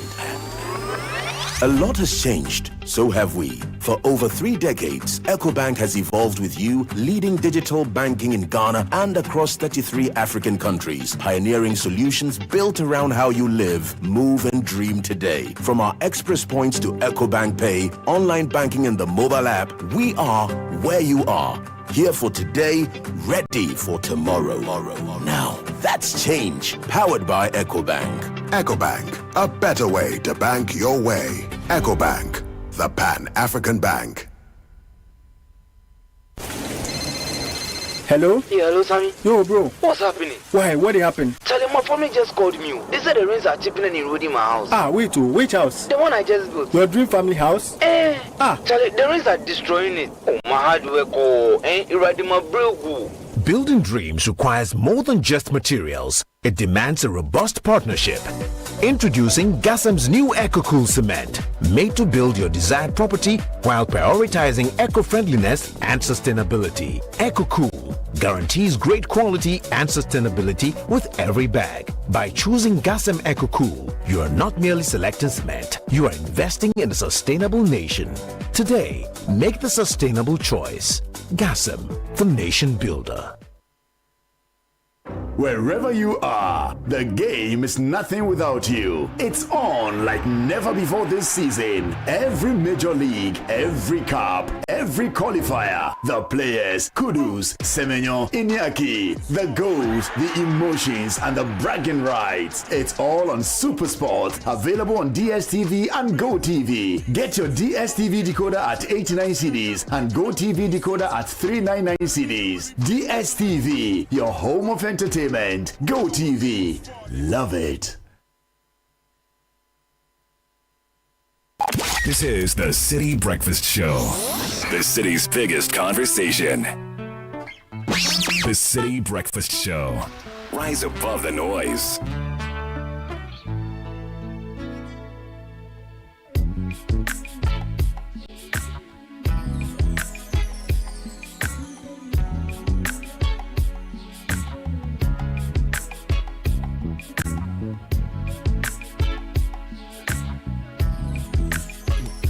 All right, so it's 33 after 9. We have friends from NITA joining us in the studio. National Information Technology Agency. You've heard about them. You've probably seen their building. Who are they? What do they do? What do they stand for? How can you benefit from that? And what are they doing that is more recent that they need your participation in? Solomon Richardson is Director Technical Services. He joins me in the studio together with Florence Ajayao. She's the Head of Corporate Affairs. Florence Ajayao. Right. Did I get that right? Very right. Excellent. So Florence and Solomon, welcome to the studio. Good to have you. Thank you very much. I was trying to locate the NITA because I think I've seen some nice building around the Electoral Commission, the new Electoral Commission, close enough to the National Cathedral site. That's right. That's where you are. That's where you are. Wonderful. So tell us about NITA a bit, Florence. Okay. Good morning to you and your listeners, and good morning to our Minister. Right. Honorable Sam George, and to our Director General, Engineer Dr. Oliver McKevo. Right. Thank you for the good work so far. Yes, we'll go into what NITA is. And NITA is an agency under the Ministry of Communication, established in 2008 by an Act of Parliament, Act 771 and 772. Basically, our mandate is to ensure the provision of quality ICT, set standards, and then promote the use of ICT within Ghana. So, in a nutshell, that is our mandate. But this morning, the reason why we are here is to talk about the National ICT Week. Okay. Yes. So let's get into it, right? What's the National ICT Week all about? Okay. So the National ICT Week is an annual celebration that started last year. But this year, we are leveraging how far Ghana has come in the use of ICT in terms of infrastructure, in especially the Eastern Corridor, our data centers, our payment platforms and systems, and we want to take it a step further. Yes, so we are looking at digital trade this year, placing Ghana as the digital trade hub for Africa. So that is the main focus for this year's National ICT Week. Digital trade? Yes, digital trade. So what's the theme to which people will be speaking and all? Solomon. So, let me take it from here. Looking at Ghana, that is hosting the AFTA framework, the AFTA Secretariat, I mean. We cannot be hosting the AFTA Secretariat and not take full advantage of the digital space. That's very important. You are a trader in Ghana. You have a 35 million people to sell to. After is saying that now they are making you reach out to 1.5 billion people across the continent. But technology is the means to reach and sell your product to these people. Correct. So we are saying that as Ghana, we want to position our digital ecosystem to support trade to achieve just that. We want to ensure that every single trader in Ghana will have full advantage of reaching out to the 1.5 billion people on the continent, sell their product to do business with, and then to help grow the economy. So that is what the focus is. So we are going to have conversations around the technology ecosystem, what can be done to ensure that our technology ecosystem is positioned and can support digital trade. Right. So day one, we are just going to have more like opening ceremony. The high dignitaries will pass through and stuff like that. Day two, we are going to talk about digital trust. Okay. You know, without trust, it becomes an issue for you to have people to partake in whatever initiative you push out there. And then within the digital space, we all know, take Momo for instance. It is difficult for some people to use Momo just because of trust. Yeah. So we want to have a conversation around digital trust. As a consumer, what's your role in ensuring digital trust? As a service provider, as a regulator, as a payment service provider, we want to look at all that area on day two and have a conversation around digital trust. One of the highlights of the digital trust is we're going to outdoor the what we call certifying authority. So the regulator for a technology that we call PKI. PKI is a technology that we use for authentication and verification. In times where we have a lot of fake documents, a lot of all these things, and then within the digital space, you call for people to submit document, certificate, and there's a lot of fake document. Now, the certifying authority is going to roll out that framework that you can use to verify and authenticate in real time. Right. In real time. And it will be very, very difficult this time around for people to put in fake document or put in fake throughout fake services and stuff like that. So now we will outdoor the certifying authority, and that is going to be hosted within NITA. That is for day two. Day three, we're going to talk about e-commerce. We're going to talk about payment infrastructure. We're going to talk about logistics around the payment. You are going to sell to someone in Tanzania. What's the logistics around it? Do we really have that logistic infrastructure in this country to support that? Then we'll talk about collaborative regulation. Take, the e-commerce space. There is an aspect of cybersecurity. There's an aspect of data protection. There's different regulators are in the Bank of Ghana. Now, are we not overburdening the businesses by all these regulators coming in at different time and requesting for certain information, requesting you to pay so this? Looking at a single synchronized collaborative regulation, so that once you go to that platform, all your needs are taken care of. That's exciting. Yes. Then day four, we talk about data for trade. We're going to look at data exchange, data protection, consent management. So anything concerning data that enables trade. Of course, when you talk about data, then you're going to talk about AI. How do you leverage on AI for effective trade? All those conversations we're going to have. Then the day five being the Friday, we'll take it cool in the day. Then in the evening, we have an awards dinner. To award especially the public sector institutions that are doing so well within the technological space, that are adopting and incorporating technology in the delivery of their mandate. So this is the 5 days that we have set aside. This is what we are looking at. Very interesting. And so you look at it, you see that though it's an ICT week, but because of the trade aspect, everybody, when you get up every day, anybody who gets up every day and goes to work, you are selling something. Absolutely. So that means that we are inviting everybody to be part and see how you can use technology to enable your business. So how do I become a part of this? You're saying it's open to everyone. So how do we participate? We like the trade, we like the e-commerce. We are particularly thrilled about the collaborative regulation with cybersecurity, data protection, BOG regulation. So once we attend all these things, we will be taking care of in all these areas: data for trade, digital ecosystem, data exchange,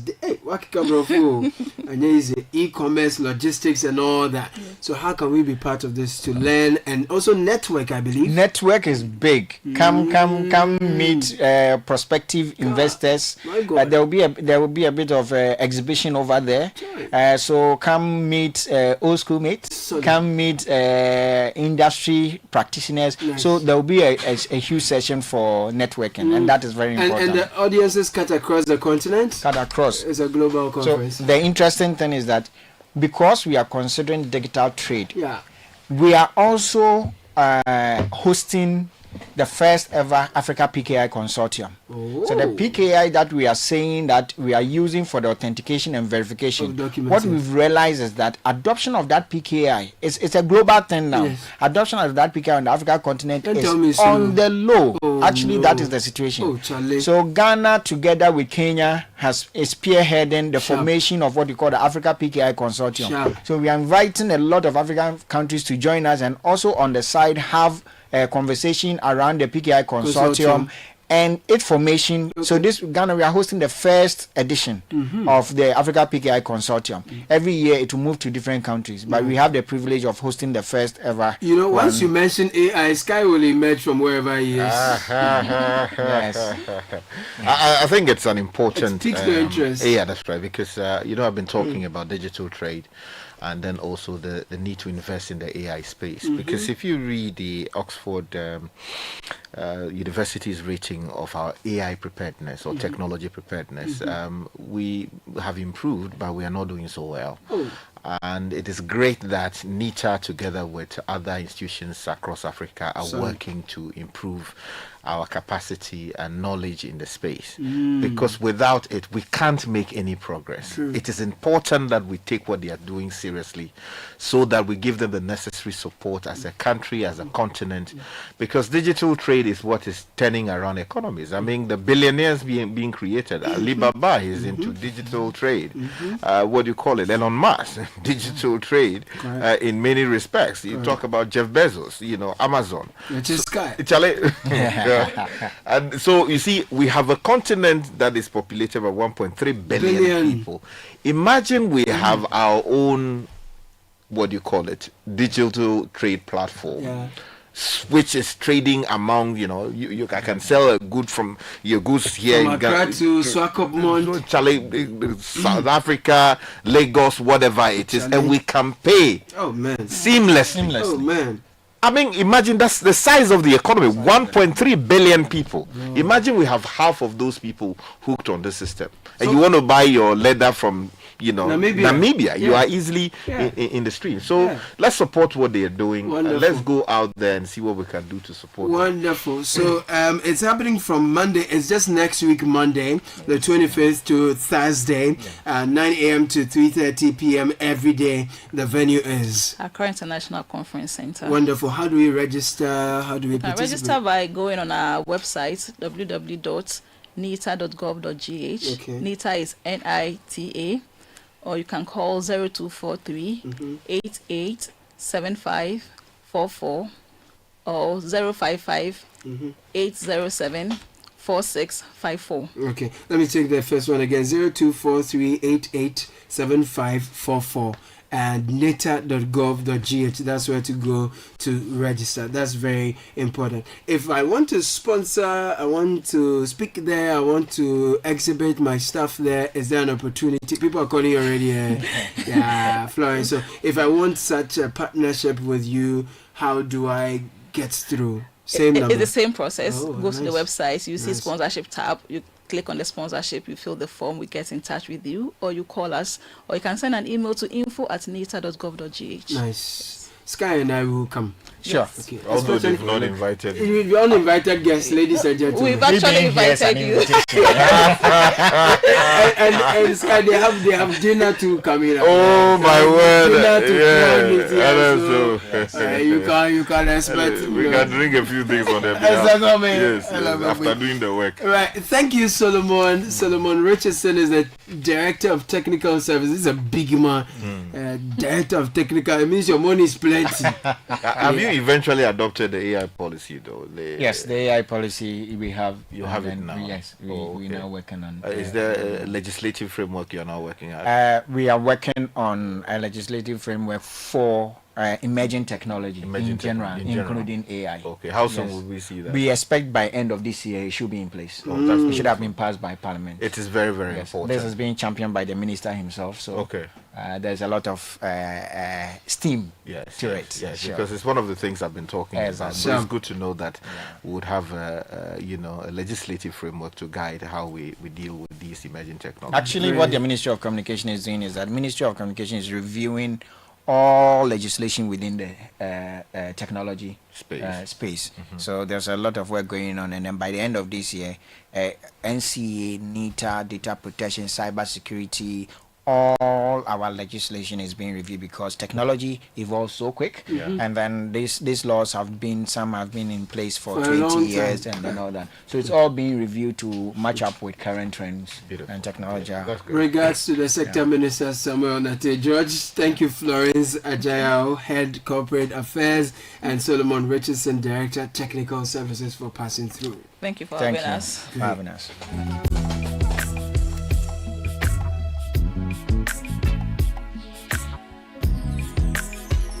This is the City Breakfast Show, the city's biggest conversation. Join the conversation on the City Breakfast Show on Facebook at facebook.com/City97.3, Twitter at twitter.com/City973, and Instagram at instagram.com/City973 with the hashtag CityCBS.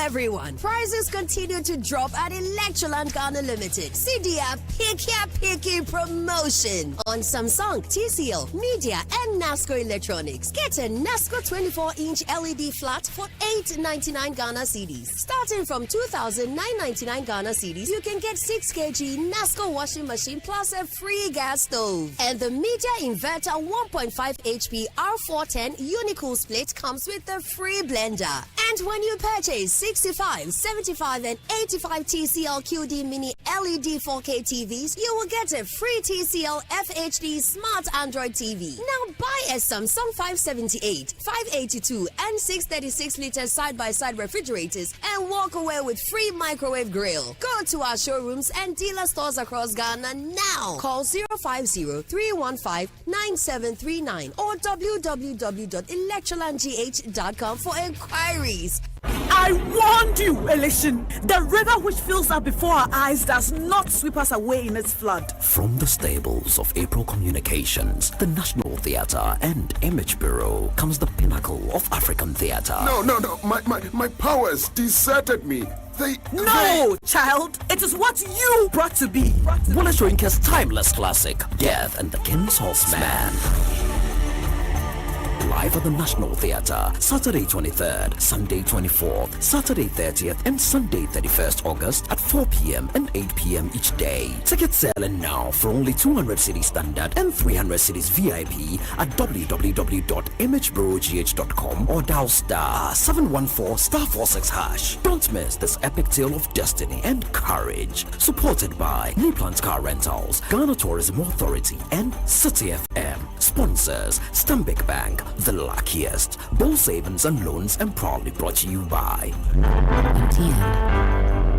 Hot Jobs. Tired of HR headaches? Simplify your business with Hot Jobs Africa. As your one-stop HR shop, we handle recruitment, labor outsourcing, expatriate management, consultancy services, and corporate trainings. Plus, we offer staff basing and 100% staff support to boost productivity. Don't let HR hassles hold you back. Contact Hot Jobs Africa today. Call us on 030-3980-362. WhatsApp us on 020-433-6004 or email info@hotjobsafrica.org. Visit our website www.hotjobsafrica.org. Hot Jobs Africa. Think HR, think Hot Jobs. Hot Jobs.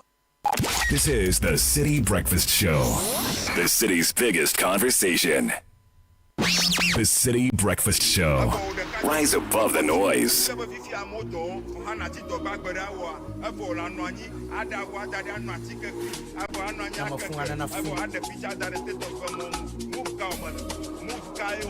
my, this life is on a bit. Guinea, ice.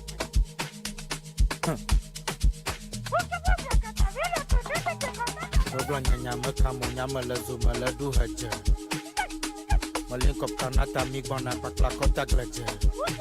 Migrena meri boya do pavi. Boba mouvement de la street aji. Na for the kale yama yabole. Glodwe mile du ko mo am plain. Haja. Timana kota gleje.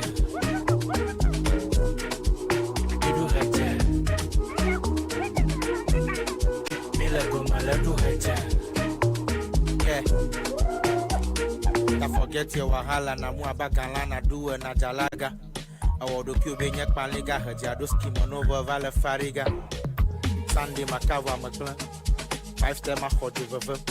Obo zigi di John le sort city. Afya kachi to honji mangam. Da apology. Makodeji.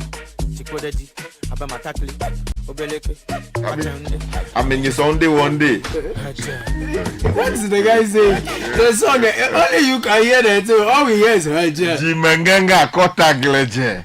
What? Me do Haja. Let's dance Haja. Okay. Jimengenga. You know when you are dancing, like when you are dancing, you are breaking your back, sort of. You have to fold your back. Okay, folding your back. Folding. You know, you see the line in between your you see, so it folds. Yeah, you have to fold it. Yeah. You have folded. Yeah, so you say Jimengenga kota gleje. So so when you fold your back, then your chest. Yeah, that's right. Then you do Haja. Yeah, that's right. Yeah, that's right. That's right. Jimengenga kota gleje. Me do Haja. Oh my God. While we are on forget your wahala, nadu and najalaga. Forget your wahala, nadu and hot. Forget your wahala, nadu and najalaga. You know, you should that. You know, jalaga is well. So okay, so in Yava called the priestesses. Okay. If there are things that you tell the priestess, if you don't know, like you insult the priestess, she can what's the word? I don't know. No, like you derail them, sort of. They like you have destroyed their pattern. Yeah, like you've destroyed the bliss of sanctity around them. So there's a ritual that would have to be performed in order to put them right. But it's only jalaga. It means that you have sort of you have sullied the reputation.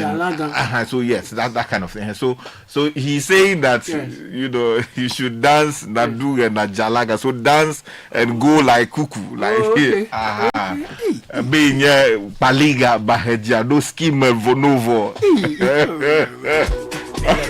No, but this is your artist. This is Sunday cover Megbele. So you for do concert for your Sunday cover Megbele. Yeah. Oh, we're singing this John le Citi. It's okay. Right now, it's okay. Yeah, Sunday has over me. Sunday Makavu, you know Makavu, they are flower. Okay, Sunday Makavu. Makavu Megbele. Yeah, the Sunday the Makavu inside spoil. There's something wrong with my education. I have to go back to school. Now let me say a special good morning to Christopher A. Williams. Oh, beautiful. This guy, he's a big man. Big at man. At the Mervyn Peak Ambassador Hotel there. Awesome. Now, if you go there, no, he's a big man. He's large and in charge. Yeah. Told dear Christopher A. Williams. Yeah. This morning, I salute you. Oh, beautiful man. No, beautiful. you do everything. It's for there. Yeah. It's 5 minutes to the top of the hour. Let me actually even Please do this go one. ahead, yes. Before that though, let me say good morning to my former SRC president, Wanda Madilo. Wanda Madilo. Yeah, Madilo, who is listening to us. Yes. Top NDC guru. Yeah, man. Big man with his white beard. He's listening to us. And he said, I used to dance with my No, you know Wanda is from outside. Right. Yeah, brother Mabruta. Yeah, so he said Makavu the Chale Wanabezo. Wanda Madilo. Why is big man Wanda? Good morning to Wanda Madilo. Yeah, and then there are a couple of birthday messages here. Yes, so please. today is Alex Bram of Haptel's Haptel. Today is his birthday. And we are wishing him happy birthday. Nice. It's coming in from his partner Ernest Apenteng. Okay. And the Haptel team. This one is also coming in that says happy birthday to Madame Beatrice Caning. May God richly bless you. It's coming in from your children and the entire family. Okay. I think I got this one from my former school prefect much earlier. Let me see. I think let me look at that quickly. Okay. Yeah. While we are here, we are bringing you something from the stables of Image Bureau, April Communications, and the National Theatre. We are bringing you the Willie Soyanke's legendary masterpiece, Death and the King's Horseman. Prepare to witness Ellison Oba, the King's Horseman, torn between a sacred tradition and a worldly desire. 4 explosive days, 8 unforgettable shows. Saturday 23rd, Sunday 24th, Saturday 30th, Sunday 31st of August, with 2 shows at 4 p.m. and 8 p.m. each day at the National Theatre. Hotel. Tickets are selling for only 200 cedis standard, 300 cedis VIP at imagebureaugh.com. Dial *714 *46 hash and you're good to go. For more information, please call 055 1313134. Death and the King's Horseman is supported by Citi FM, Channel 1 TV, Knee Plants, Car Rentals, and Ghana Tourism Authority. Thanks to Stanbic Bank, the luckiest withdrawals and instant prizes at each show, bill savings and loans, and is proudly brought to you by MTN. Thank you for sponsoring. Let's stay connected everywhere you go. Death and the King's Horseman, don't just hear about it, be part of history. Be present when the horseman rides. And this one is coming in from Cyril Kluche, who says, kindly wish a happy birthday to my personal person, Enyunam Benis. She's a medical practitioner at the Ogbojo Polyclinic and a part-time lecturer at Wisconsin University. She's such an amazing top woman. It's coming in from Cyril Kluche. Wonderful. And if you're looking for land to buy a home or renovating space, or you're looking to go smart with your current space, or you are a construction company trying to scale up with the latest digital solutions for creating the ultimate in luxury design for modern living spaces, then don't miss the Graphic Greta Home Fair Housing Dialogue. The venue is the Accra Mall Food Court. Date is 28th to 30th of August 2025, and the time is 10 a.m. to 7 p.m. each day. You'll get to meet top vendors in housing, construction, decor, landscaping, digital home solutions under one roof. We're ready to guide you and answer your questions.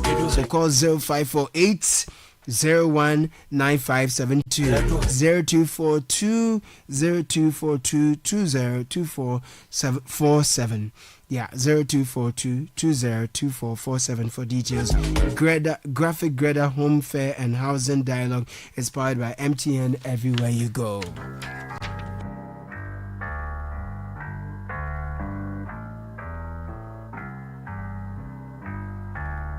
Mama, ora gbana vai. Na mi apokoba. Na mi da zonli a mi la mi afoka nya mi na mi aga klicha.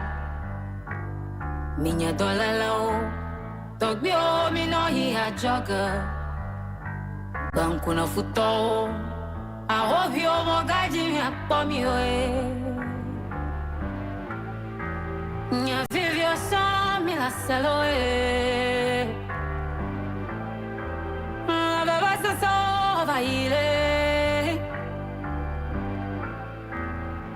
Ma Barcelona ya uma sanyra kabai. Mo gaji mi apomi oe. Mi apovo kabai. Ovio mo gaji mi apomi oe.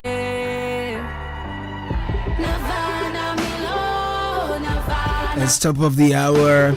Many thanks to you for doing the listening. Fred Tete Jabana was producer together with Shiba Araba Beni. Samuel Akom was here.